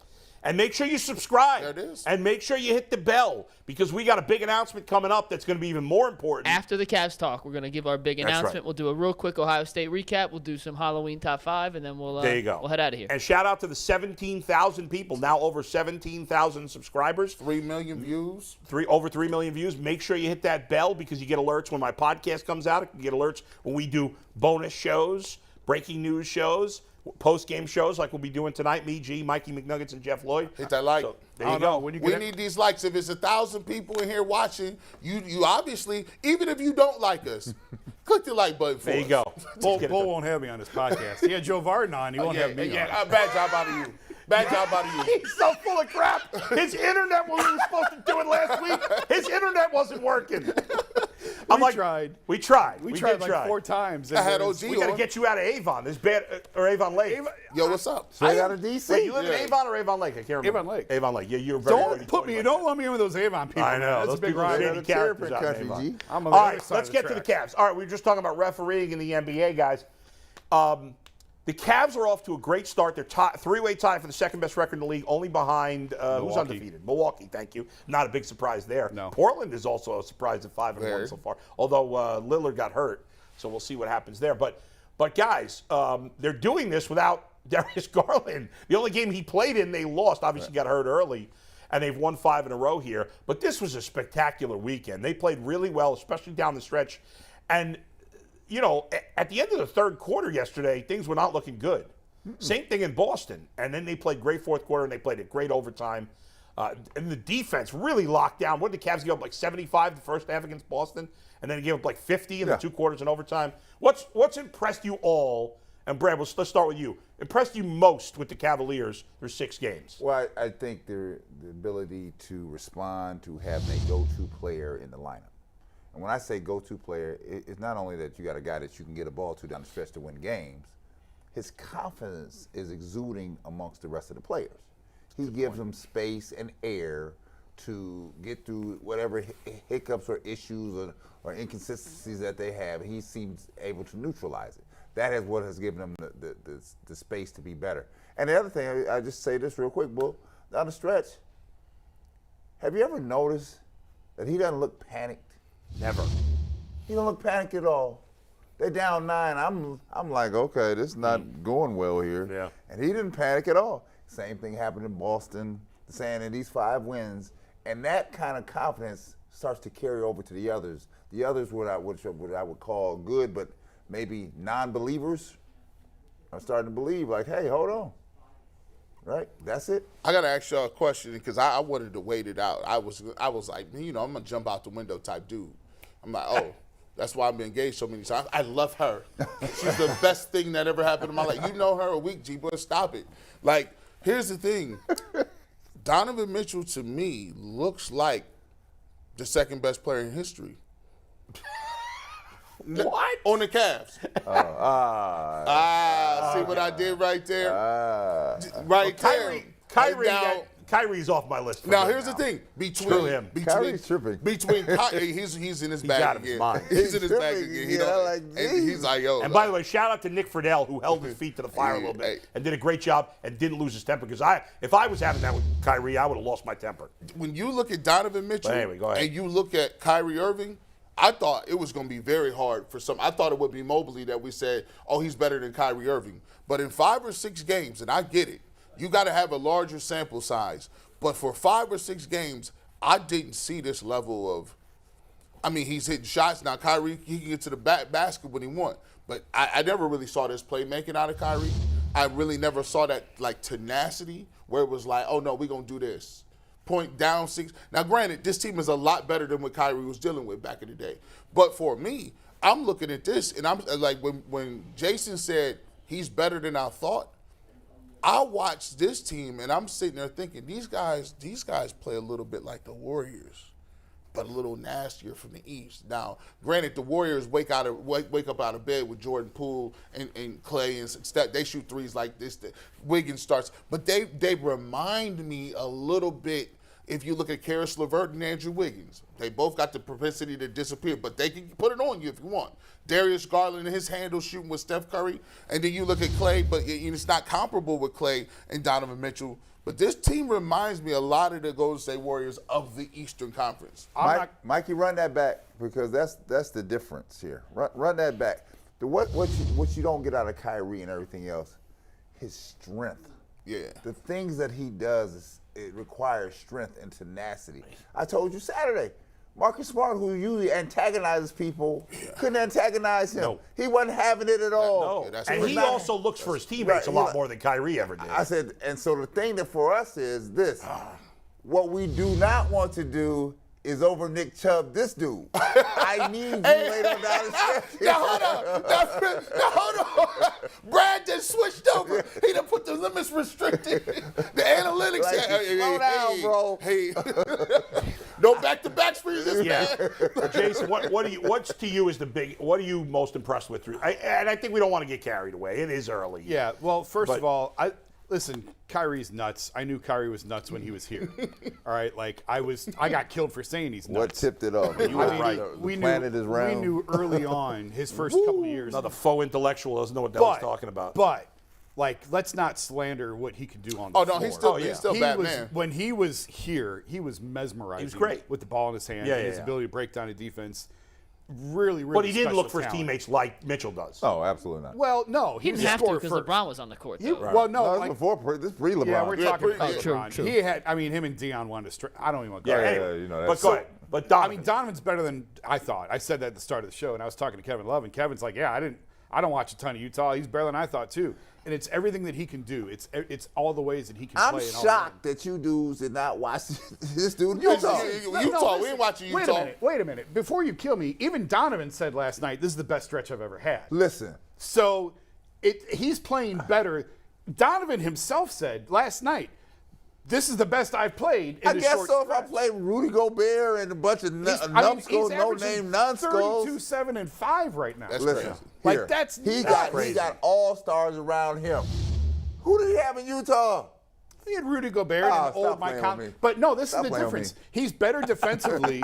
He's showing to be better defensively, and I think this is where what you're talking about. Utah defensively just kind of funneled everything to Gobert. Yeah. Like, that's their Yeah. defense. Just get him to Right, Rudy yeah. and let Rudy handle him. Cavs don't defend that way. They have Jared Allen and Evan Mobley, but they don't funnel everything to one guy. So his length and his wingspan, he's better defensively. Now, you have to admit, he's playing better defensively than you saw in Utah. But you know, but here, you have to send some of this to J.B. Bickerstaff's father was no joke in Seattle. Bernie was, no joke. Yeah. So the apple don't fall far from the tree. So JB gonna be no joke, right? He's yelling at those guys. I love it. I love when he's yelling at so them. I'm gonna just tell you, he's gonna hold you accountable. JB father held me accountable. I'm like, who are you talking to? I'm talking to you. You can hear him. I told JB. I told JB this 2 weeks ago. I said, you tell your daddy, because the things he told me in Seattle, the short time I was with him, I still use in the mayoral office today, because I remember him like yesterday. Bernie is deeply respected in the NBA. Mike Brown gushed and raved about Bernie. You could hear JB yelling on, like, when the Knicks, like the Cavs scored the first 5 points of the game and the Knicks scored like 10 or 12 in a row, whatever. You could hear JB like yelling at the team. He has no voice at the end of every game. Yeah. Like, none. He screams at the officials. Every time he yells talks for 48 minutes. Every time he talks, it sounds like he's hurting his voice. But you know what's interesting is kind of along these lines. Yeah. I asked him before the game, JB, I said, how long can you get him to play this hard? Yeah. Because this team plays harder than most teams Yeah, in the right. NBA. They do. And I said, like, how long can you do this? Because it's not going to last forever. They're Right. eventually going to be like, man, we don't have to play this hard in December, January, That's why I was telling you, February. overwork. And he said, as long as the Jedi mind trick until Yeah. it runs out. Yeah. But we still need here. You have to agree with me on this. We still need a couple pieces, right? Because it's what wins is the depth. Right. The depth is what wins. Because 82 games is a long Absolutely. season. And then don't get there. Do you know how it notches up in the playoffs? It goes up 100 And the other thing you have to be worried about here is the Eastern Conference team don't really have tape on Donovan Mitchell, right? They only saw him twice a year, right? So you didn't have to really scheme for him now. So now they're getting a feel for him. Now let me see after game 20 when he takes a first quarter round around this season, and they're like, okay, what if we shut this off over here, and now Evan Mobley, I'm gonna need you to do some things, right? But guys, what I think is most exciting about the team right now is the fact that they've played great without Darius Garland. And I don't know what kind of role Ricky Rubio is going to have when he comes back. A very important one. But they've done it without him, too, and they're going to continue to go without him for a while. So they will have more depth. I agree with Brad. Eventually, you're going to need at least one more. Like three guy, a veteran guy. I want to follow up. Go ahead. But what I love about this team is, like, against Boston, LeVert has this game of games. And then the next day he does nothing. Jetty, who's been hot early, he did nothing yesterday. Mobley was a minor factor. Jared Allen had no offensive game. He always gets his rebounds. But he had no offensive game yesterday. And they still won because Dean Wade steps up. And Kevin Love plays a good game. And Mitchell plays good almost every night. So they do have more depth than they've had in a while. Yeah, there's no question. But you could always use more. If you're going to talk about can this team compete for a championship, ultimately you do need another And I'm piece. only saying that because the East is ratcheted up here now. East is phenomenal. I said we haven't even seen that part of it yet, right? That's when we're going to start. That's why I was very excited to see what happened in Boston. Because I thought they were swirling the drain in Boston. I said, this is not going to go down well here. And they said, you know what? Because did you see, I told you, I said, did you see the face on Jason Tatum and Jaylen Brown? Because the Cavs wouldn't go away. Right. And that's to the point we're not going away. They thought we're the Eastern champs. They're going to go away. They play hard. Usually good teams and talented teams don't play that hard. And I was expecting Donovan Mitchell. I expected him to be okay, but I didn't expect him to come in right off the bat. I do think he was helped a little bit by the fact Darius Garland wasn't there, because he can lean on his old game a little bit. He's like, I know how to do this. This is nothing. Where I'm not apprehensive, but where I want to see it is what happens next. What happens now when Darius Garland comes back, because Darius Garland has the ball all the time. Yeah. I mean, he'll dribble the whole clock out. That's what we want him to do. And I think he gets Mobley and Allen involved more. The pick and roll where they go and lob and they just run that to perfection. For me, I'm anxious to see one thing down the stretch, right? Is this a Donovan Mitchell, take the ball and get your money off, or is it Darius Garland? And because to me, I look at it and I say, all right, Darius Garland showed me what he did last year, and he's a closer himself.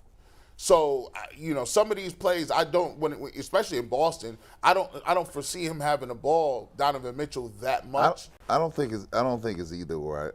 And I pointed you back to this. I want people in this town to turn back the clock, turn back to the Piston bad boys, turn back to Isaiah and Joe.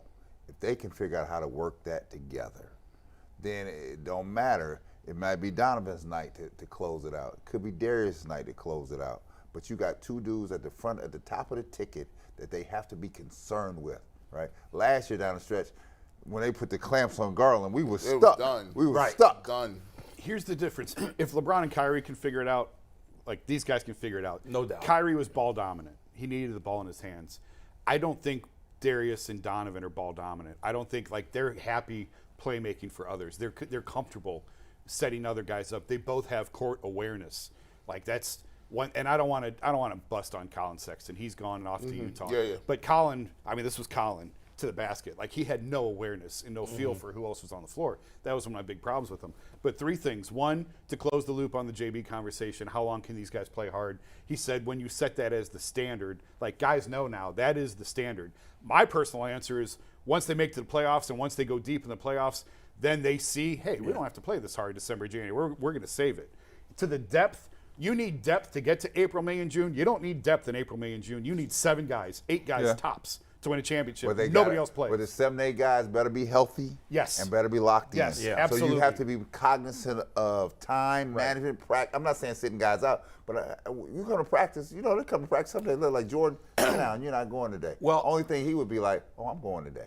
Right. Well, you got the 4 All-Stars, right? Love and LeVert. That's definitely in your playoff rotation. Rubio will be. Rubio is 7. What they Would you like an upgrade? You'd like an upgrade over Osman and Dean Wade for your 8th guy. If we could combine both of them and make them Osman Wade, they might have something. But other if than you're that, saying you're one piece away, it's obviously the three is It's where the you three. want to address. I would love to see Jay Crowder come We've back. talked about that. Yeah, he'd I be a think great that would fit. be. I think it'd be a great fit.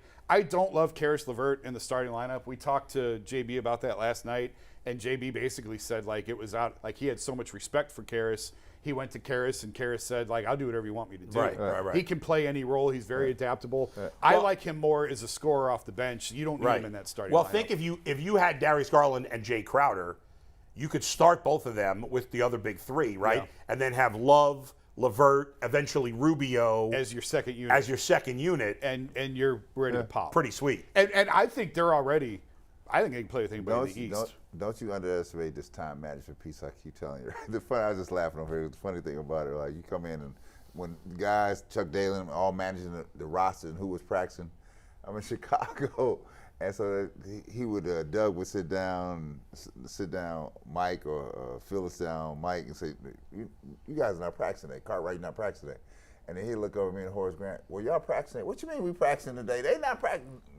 Don't worry about what they doing. Yeah. You two out there, right? And so it's knowing your people, and it's not punishment. I'm keeping you fresh. Right. I got more trust in them because I'm going to need them down the stretch. But I need you working every day so you don't lose no part of your craft. This is the management that I'm hopeful that JB's going to pick up from his father and understanding how to manage a team all the way. Plus, these guys are really young. They're really young. They can work. They need the work. They can work.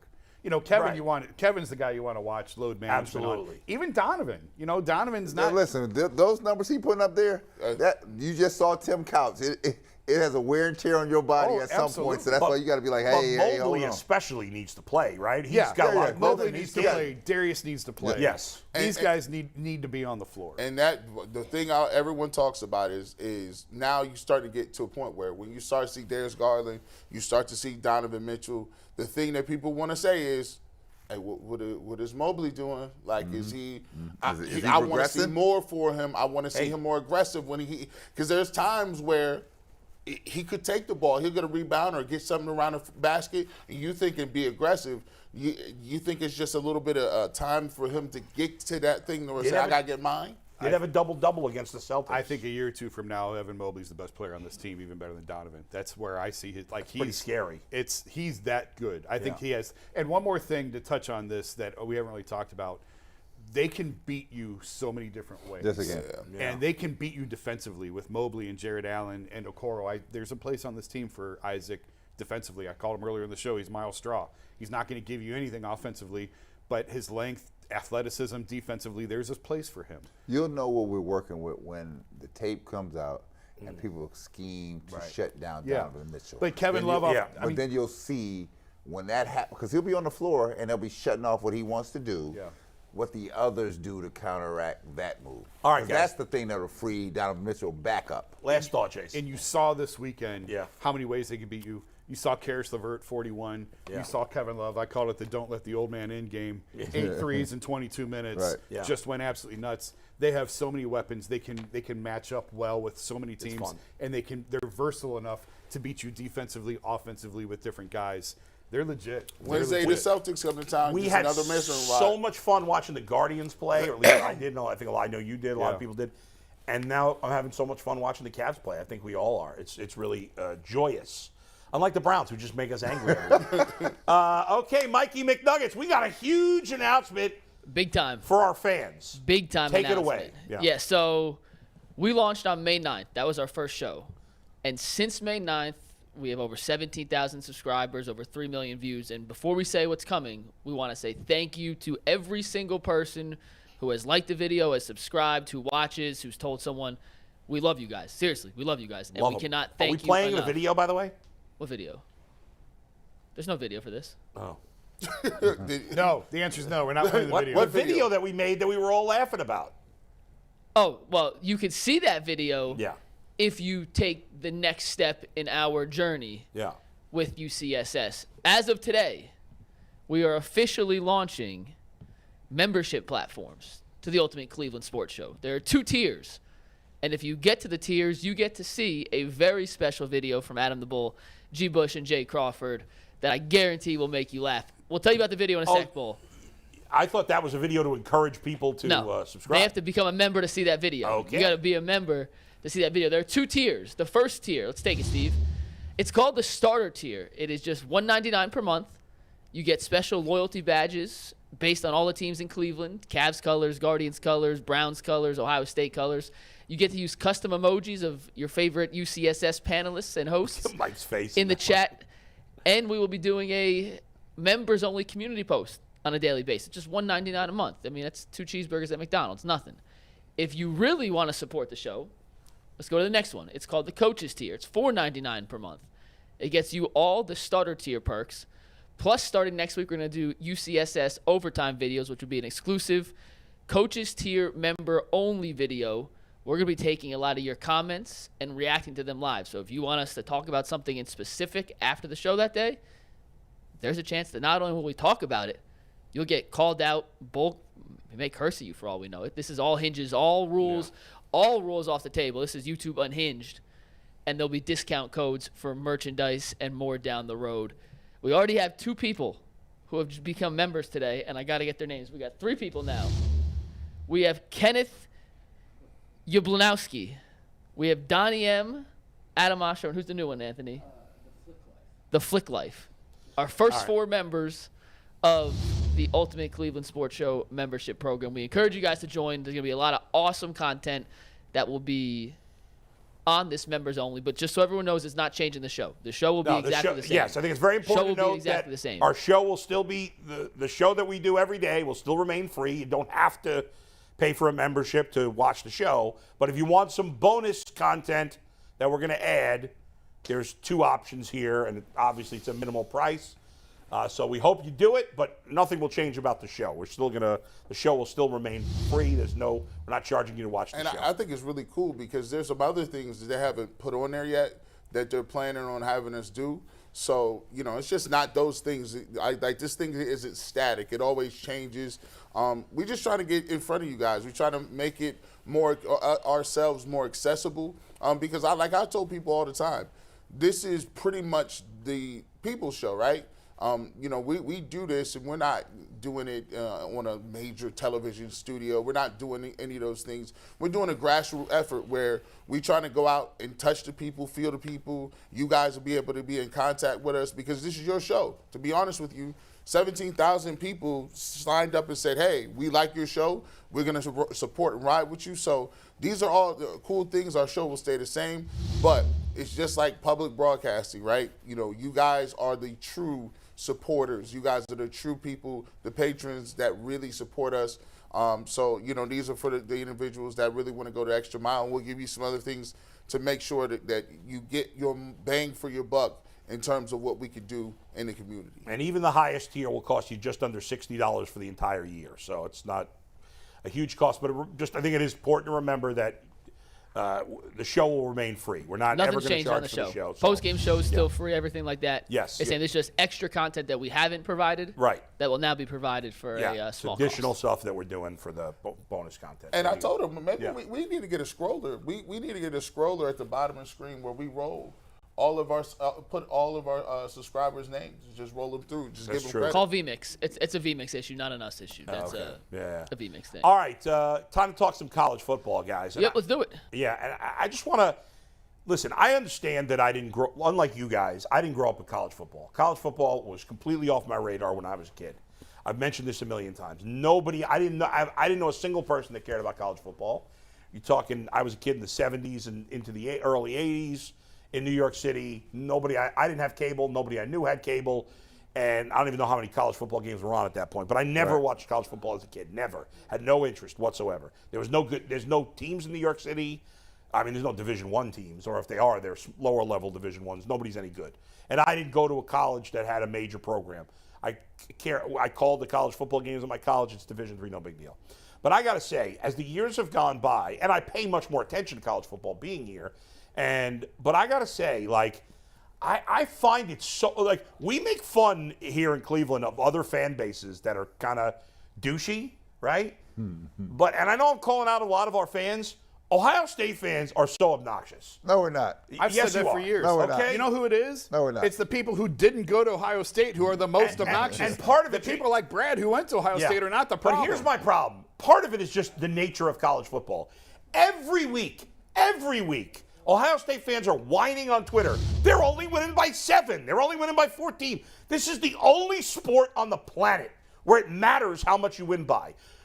I see people on Twitter, they're tied with Tennessee. Why are they tied with? Who gives a crap that they're tied with Tennessee? It doesn't matter. And if it does matter, that makes the sport even stupider. Everybody says, well, college football is great. It's the only sport where regular season matters. No, it doesn't. It only matters for about 8 teams. For the rest of the teams, the whole sport is completely meaningless. They're playing for nothing. Nothing.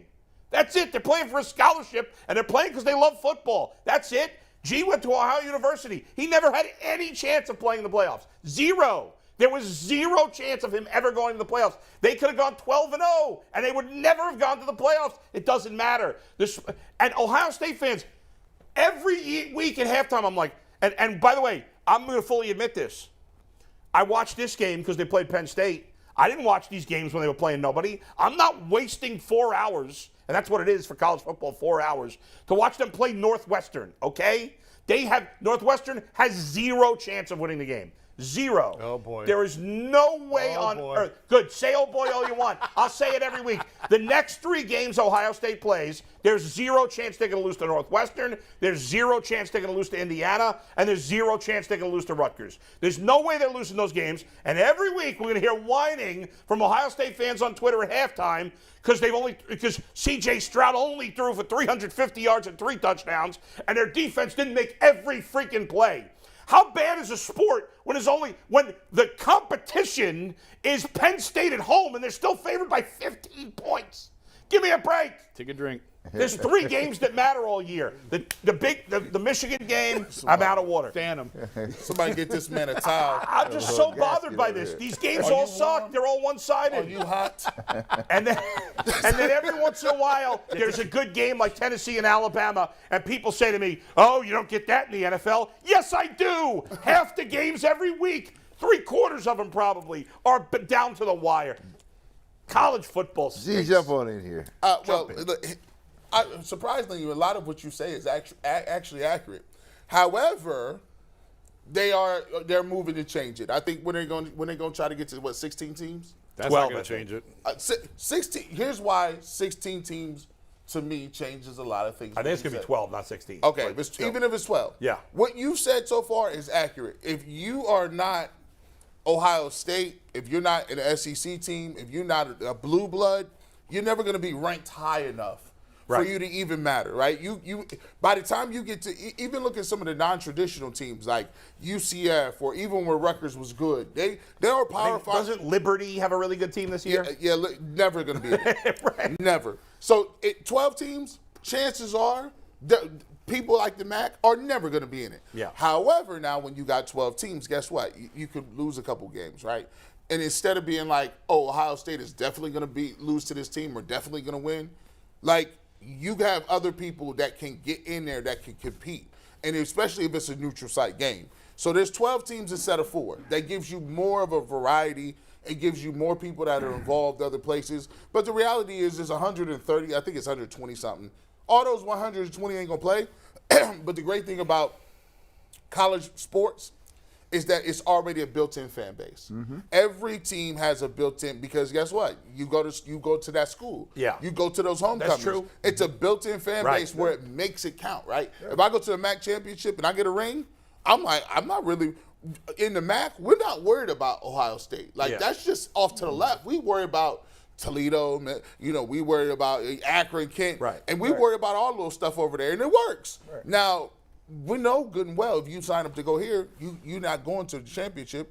At least we get some NIL money. We get a little couple of car dealerships, get a little NIL money, get a little video game money when NCAA come out. We cool with that. We watch the game with everybody else. But it does give a better opportunity not only for Alabama and Georgia. You might see a Tennessee get in. You might see a Michigan and Ohio State have a chance to play in the college football playoff. It gives other things that you can worry about. But for the most part, that's baked into the cake. We all know that nobody from certain small schools are going to get in. Yeah, and to your point, I'll say that because I'm from one of the blue bloods, right? Yeah. And so you have to just do the math. There's 66,000 students at Ohio State University. Do that every year, and just do it over the 30 years I've been out of school. Those are the number of fans that are built across, and they spread out across this country. So that's never going to change. That ain't right? gonna change. And so, I don't mind the MAC schools. I like them. I like them when we come in. We pay you a little money, so we blitzkrieg you. That's what we're going to do, you right? and every once in a while we get a good game. But I did that. I did my part to further football in Ohio. Yep. I did my part here. My thing I'm lined up against here is the big time dogs here, because the Alabamas, the Auburns, and I don't consider Texas, Tennessee, Oklahoma. But those teams, my problem with college football is, even in college basketball, where the regular season has become meaningless because so many teams make the playoffs, the good teams in college basketball play each other all the time in the regular season. Yeah. That doesn't happen in college football. No, it does not, because they have the bigger programs that are pipelines to the paydays for the players. So the players are going to. That's why what Deion Sanders is doing down in Jackson State is amazing, right? Beautiful. And I was telling somebody last week, I said, see, when Deion first went down there, right? It was just, Deion got a job. Nice story. That's so cute for Deion. That's cute for Deion. Yep. Look at Deion. He's doing his thing. Is he really going to be a head coach? Is he really going to take it Deion win some seriously? games, and he started getting some publicity. And then they said, oh, okay, he's having some success, a little fun, right? Then what happened was Deion started winning. He started getting more and more notoriety to Jackson State, who was in inferior facilities and stuff like that. Mm-hmm. Then Deion did this. Deion started picking off the top players in high school. Yep. And that's when Including his son. And that's when the Alabamas and them were like, hold, because We about to start doing this. hold, because and this here, I'll just be honest and clear with you guys, right? In historically black colleges and universities, there's been a theory out here in the African American community. What if we didn't go to Ohio State?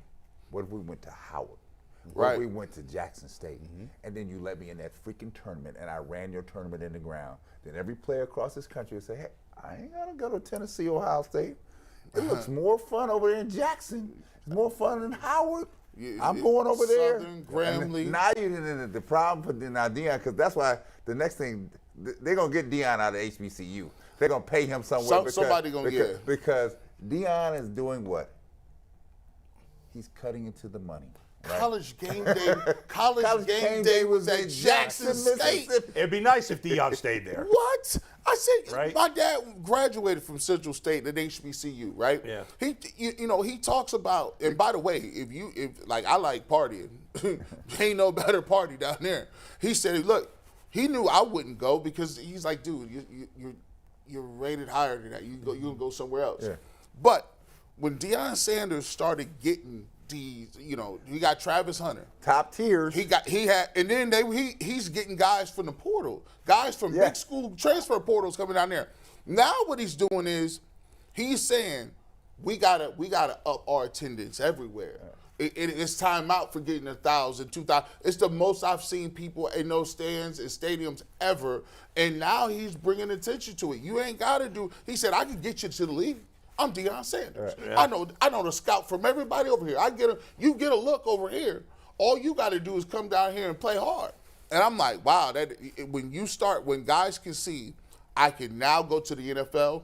I can now get a degree. I'm getting good jobs. I'm set up over here. I'm doing in regular life. People will start rethinking what they think about where you can go in college football. So, Bull, until they get to your point, you're right. College football will be meaningless to some. Yes. Yeah. Until you start opening the door for the ones who have not had a chance to knock the door, Right. to be in the big-time playoff system and have a chance to not Right. just be somebody's fodder for fun, to be in there actually freaking win. Because that's And what that happens. hasn't happened because of the system. And that's what happens in NCAA. NCAA tournament, you don't know who could get popped in around here. That's Oh, right. basketball different. And that's what keeps it different. Yep.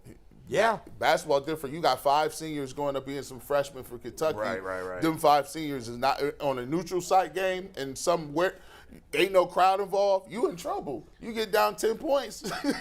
As long as college football is the wild, wild west, which I think we all agree it is right now, I'm curious to see when the bomb goes off, and it's going off, what this looks like post. Is it the HBCU schools?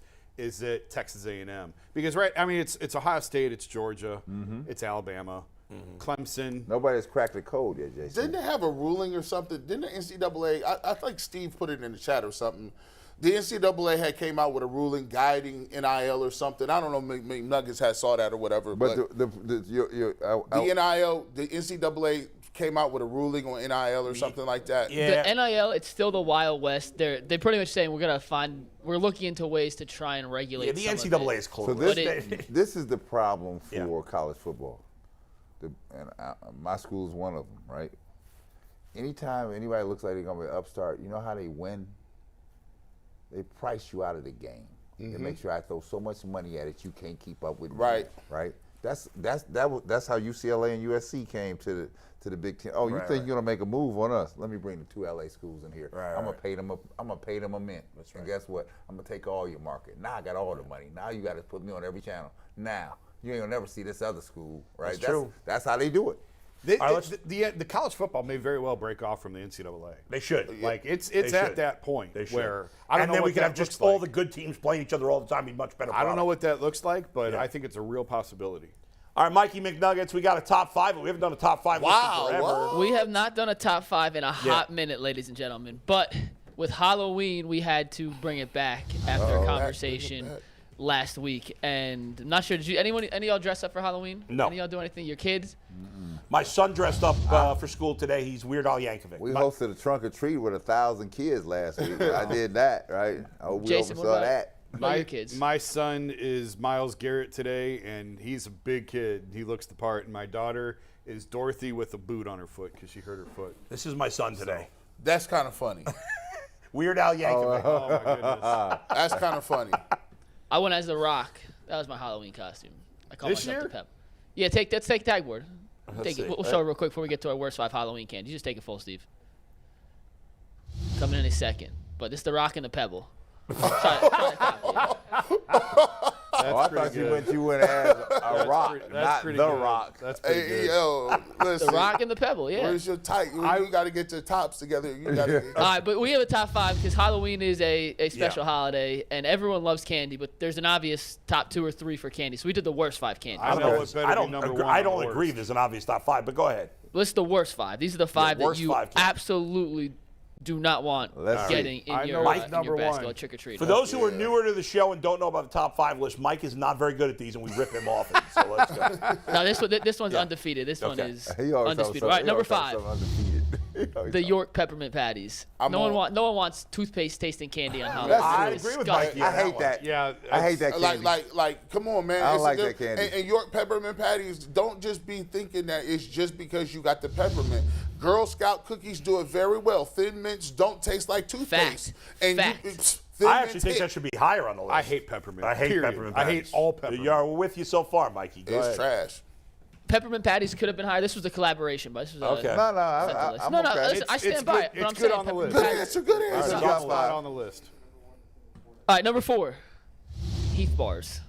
Oh, I like Heath bars. Heath bar was like no. the Never had it. Dollar General Dollar. Oh, I like Dollar cheap Tree store. knockoff version of Yeah. any good candy. I don't like the I- fact that it's just toffee in there. Well, Don't just give them to me. Just send them to me. I'll eat them all. You got some Clearly. chocolate covered toffee. You gotta give me some nuts or Yeah. some Heath caramel. bar.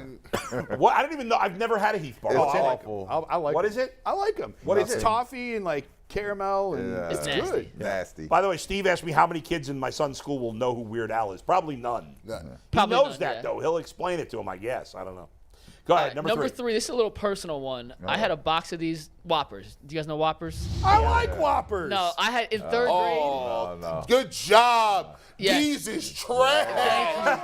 Oh, What is that, coconut? Oh, it's a malted nasty- milk ball. It's Yeah, I a don't like milk them. I like dud type. Whoppers. Oh, listen, you them is the candy that you eat that you talk That you yourself get to be into like, it. At You're the like, movie theater. I want something sweet, but the only thing in there is Whoppers, and you be like, we got some Whoppers in there. I'm like, oh, from Burger King? No, the chocolate covered ones. I don't You want eat them. You eat No. them Just- only because Jason, it's do the you eat last them at the candy theater, in the movie theater? Thanksgiving bag. Thank Yeah. you. Them is the last to be eaten. So far, Mikey, you spot on. If Mikey. you have Raisinets in there, then we're good to go. I hate Raisinets. You like Raisinets? Raisinets? Those are Raisinets trash. did Raisinets not make not it, bad. but I do They're like not Raisinets. bad. I don't like raisins. Raisinets not I think bad. Raisinets All are right, worse. number 2, in my opinion, the single worst candy bar ever invented. Better not be my favorite. Let's take it. Almond Joys.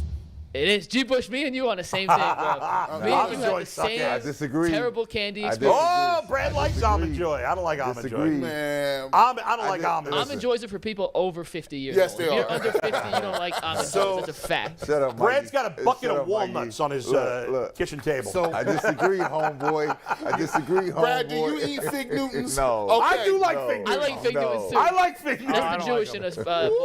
Fig Newton is definitely a Jewish snack. It's a Jewish snack? Oh, Fig yeah. Newtons? Oh, yeah. one thing on almond joy. I didn't know Fig Newton was a Jewish snack. My Stop Jewish playing. grandparents used to have those Listen, every time we people went get in over. They would trouble just for give it to saying us. things now. Yeah. Hey, Well, hey, we're Jewish, so we I can say have no listen. I bought College Dropout. I think he's a great. I said nothing. I had nothing to do with this conversation. I was just talking about candy. Bull, I need you to you stand up like a shield. he's cool. All right, there you go. One thing about almond joy, one of my wife's best friends, her and her husband for Halloween a few years ago, went as Mounds and almond joy. Now, because, Mounds, I hate. because Mounds, because sometimes you feel like a nut, and sometimes you don't. Wow. Look, thought that was pretty Mounds, good. I hate. Mounds Almond are joy, terrible. I like. I'm not messing with neither one of them. I don't even like haystacks. I mean, yeah, it's a good list so far. Okay, and the last one. Number one should be candy corn. Well, Absolutely. it is. better Number be one candy is corn. candy corn. I hate that candy. And that's disgusting. here's my point on how It's I rank disgusting. Halloween candies. Yeah. I want to be able to shovel candies in my mouth, and I don't have to chew very much. I just want to throw one in as I'm unwrapping it, throw the next one in. Candy corn, it gets stuck at the bottom of your basket. It gets all squished around, Candy corn is gross. and it just tastes not very good. Why would anybody? You are an awful human being if you give out candy corn for an individual, it'd take like grimy handfuls of candy Yeah, corn. like- I don't want your nasty hands like- on my candy. Right, that's they grab it by the handful. And some people got like really like just really their hands be sticky. Yeah. They be kind of like moist a little bit. Why is your hands moist? I don't like moist. None of that. Inappropriate. And then you just get them and you just throw them in the bag. It's like, bro, this is terrible. I don't think birds eat that. Birds won't even eat it. Two Mikey, honorable what you- mentions, what- by the way. yeah, what These you were from got? Steve. Raisinets. Necco wafers. Have you guys heard of those? I don't think you remember Necco wafers. Necco wafers shouldn't even be considered. Necco wafer. What is this? I never even heard of 1940? it. Never even heard of it. Are those That the was a ones that come Steve. in Neapolitan? Yes, And Like it circus comes in peanuts. chocolate. It has to be 70. Oh, circus peanuts are nasty. Those Yeah, things are circus. gross. But I never got those as a candy as a Mikey, kid. what so are you I- saying on the list? What they saying on the Good on- and plenty. on- Steve said good and plenty. Good and I agree plenty. with that. Those what are are terrible. people also. saying on the list? Anything? Online, peppermint patties. This from Tribe of Judah. We'll just read a couple internet comments real quick. while Brought to you we're by on the topic. PCC. Brought to us by our good friends at PCC. Are you looking for a job with career advancement and great benefits?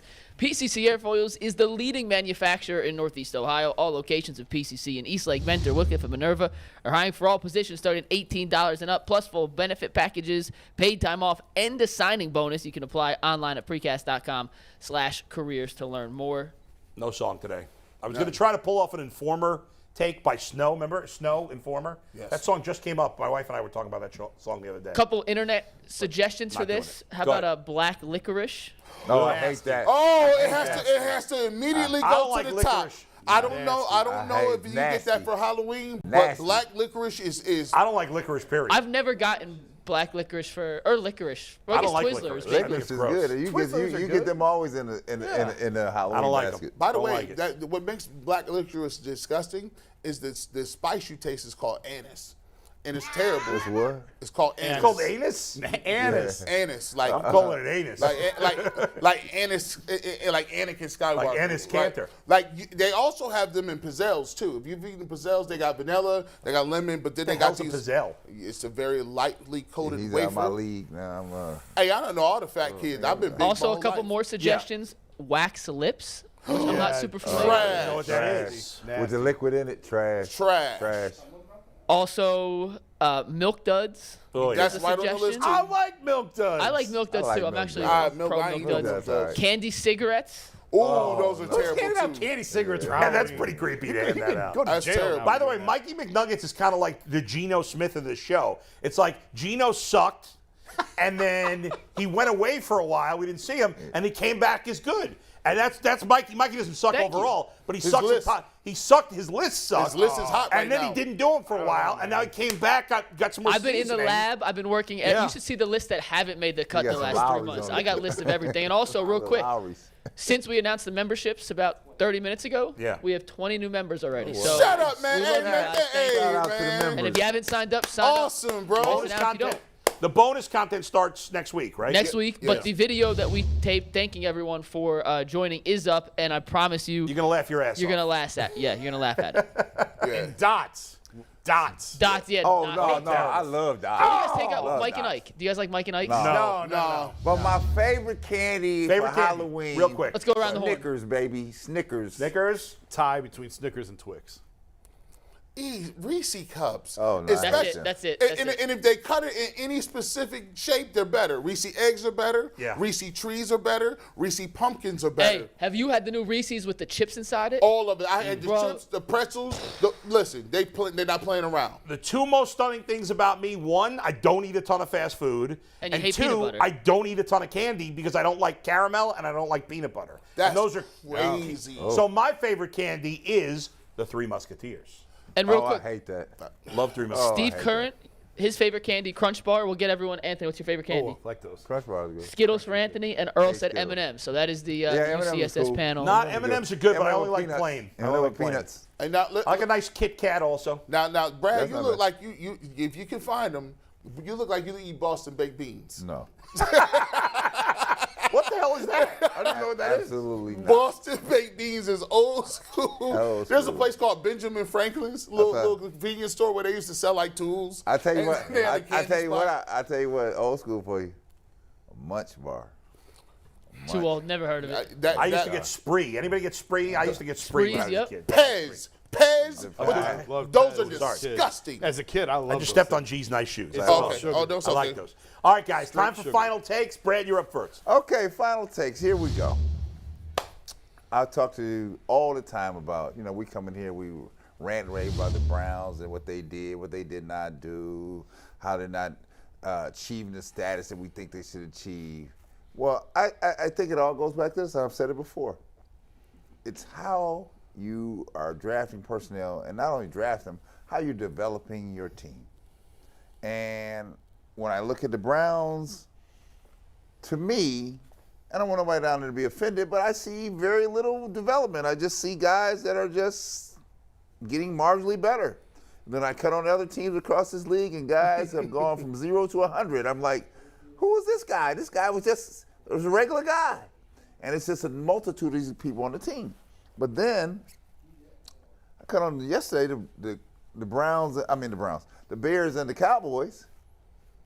Now, I'm watching from a distance. I'm an Ohio State guy through and through, except for when they play the Maryland Terrapins in women's basketball.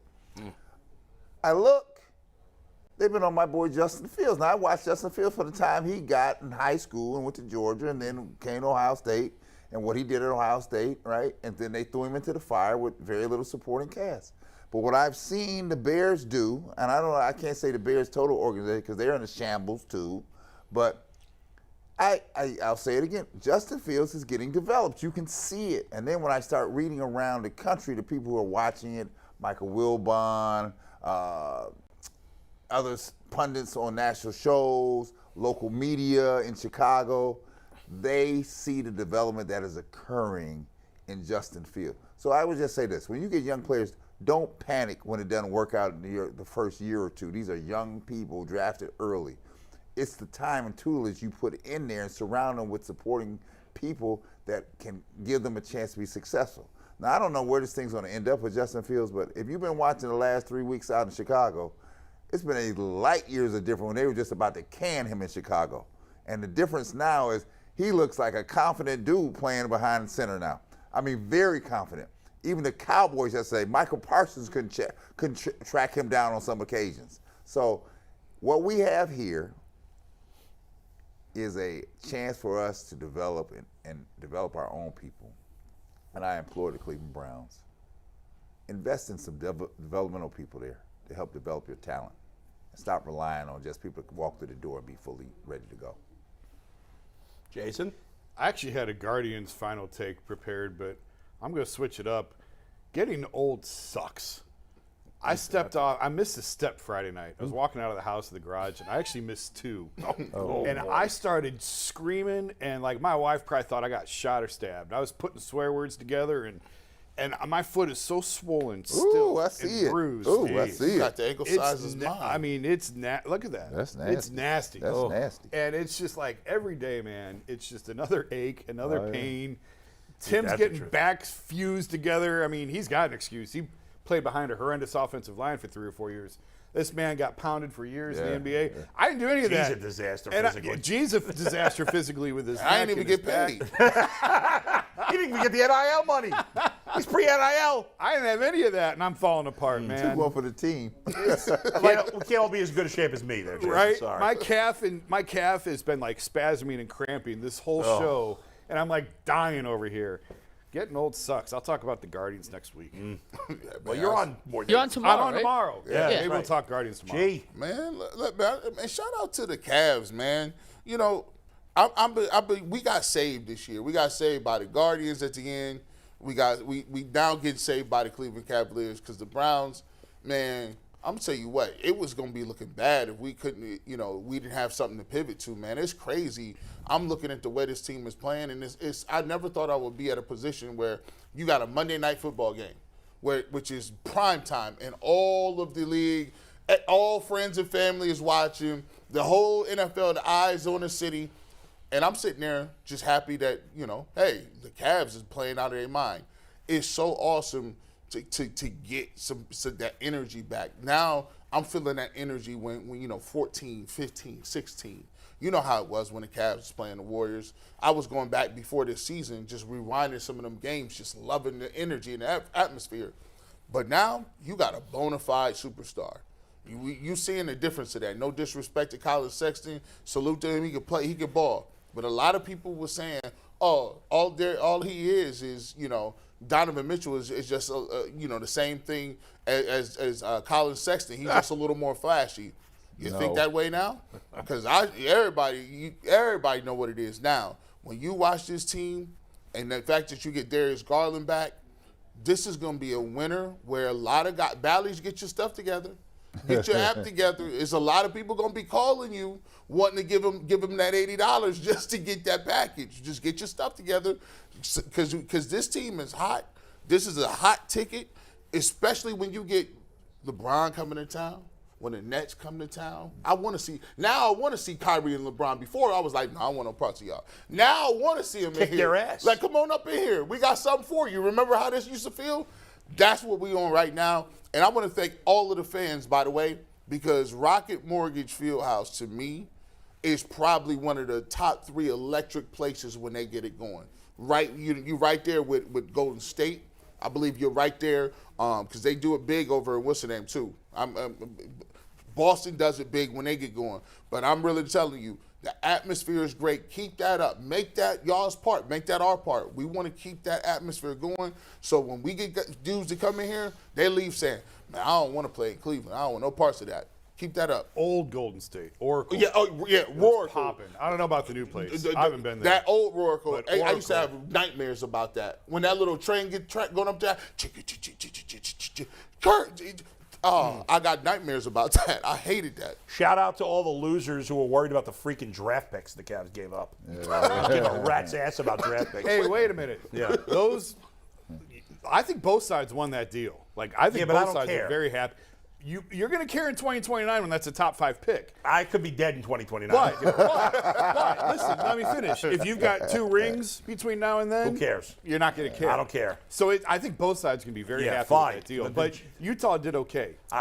They did okay if they get the picks right. Right. They could do nothing. Right. Sacramento's had top 5 picks for how many years? Yeah, I What know, they done? but Danny Ainge is pretty good. I at hear you. building He's good, but there's franchises. no guarantee. It's Of course all, not. Of might not course be not. good guys in the draft that year. You never know. But I'll take the rings over the. They got to win the ring. If they get them, yeah. But it was worth it, no matter what. Yes. I know it's only 7 games. We talk about getting old. It does suck getting old. But the worst option than that is getting dead. None of us want to be dead, right? But one person who is dead is John Candy. That's sad, even though I just made a joke about it. John Candy would have been 72 years old today, one of the greatest comedic actors of all time. And he was just a good actor in general. I think he's much like many walks of life, fat people get dismissed sometimes. as if they're not good enough because they're fat. John Candy was always fat. I love John Candy, but I don't think he would have been as funny if he were skinny because fat people are funnier. Let's face it, we're jollier, we're funnier. That's it. Most funny people are fat. So, not really, but a lot of funny people, a lot of fat people are funny. John Candy was the best. He was in so many great movies, even movies where he wasn't the star, like in Vacation, the original Vacation, if you guys have all seen that. He had a tiny little role in that as a security guard at Wally World and was hilarious in that one little part. He was I don't know what you're talking about. National Lampoon's Summer Vacation. Vacation. Yeah. Well, the original Vacation. Just Vacation. Right. National Lampoon. John Candy was the best. I miss him every day. Like he's a family member, but he's not. So, I guess I'd be even more sad if he was. Hey, Boo, real quick before we sign off. Yeah. Shameful what the Spartans and Wolverines did in the tunnel after the football game.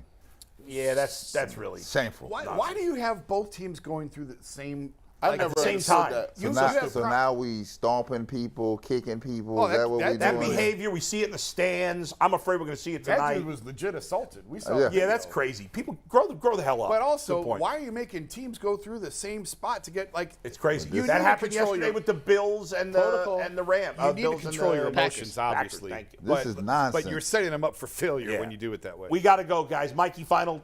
We actually messed up today. Yeah. We had big omission. Let's take tag board full. omission. We had Tim Couch on, and we didn't ask about this. I didn't see it till after, but 23 years ago to the day was a Tim Couch Hail Mary to Kevin Johnson to give their Browns their remember first that. win. Like, We didn't ask Tim Couch about it, so at least we'll show it. That's a major error on us, and we'll with the bye week I next week hadn't make sure we seen Tim ask Scouts that. running. Here it goes. They So- always get him. There it is. Post-game show. So what I remember. That's a bad job of us not asking him about that. Post-game show tonight. We hold ourselves accountable. So when That's we right. miss, we will Oh, admit. no. Post-game Tim, show if tonight. If he's still on, Show we get him. tomorrow. And it's going to be a hell of a Tuesday if they win and a really sad Tuesday if they lose. Who we got a post game? There's the four of us, including 13-year-old Mikey McMurray tonight. No matter what time the game ends, hopefully there'll be no overtime. There's our tiers for becoming a member. Again, the show won't change. You can still watch the show and the post game shows for free. And Mike, who's on the show tomorrow? Aditi. We'll see you then on the Ultimate Cleveland Sports Show. See ya.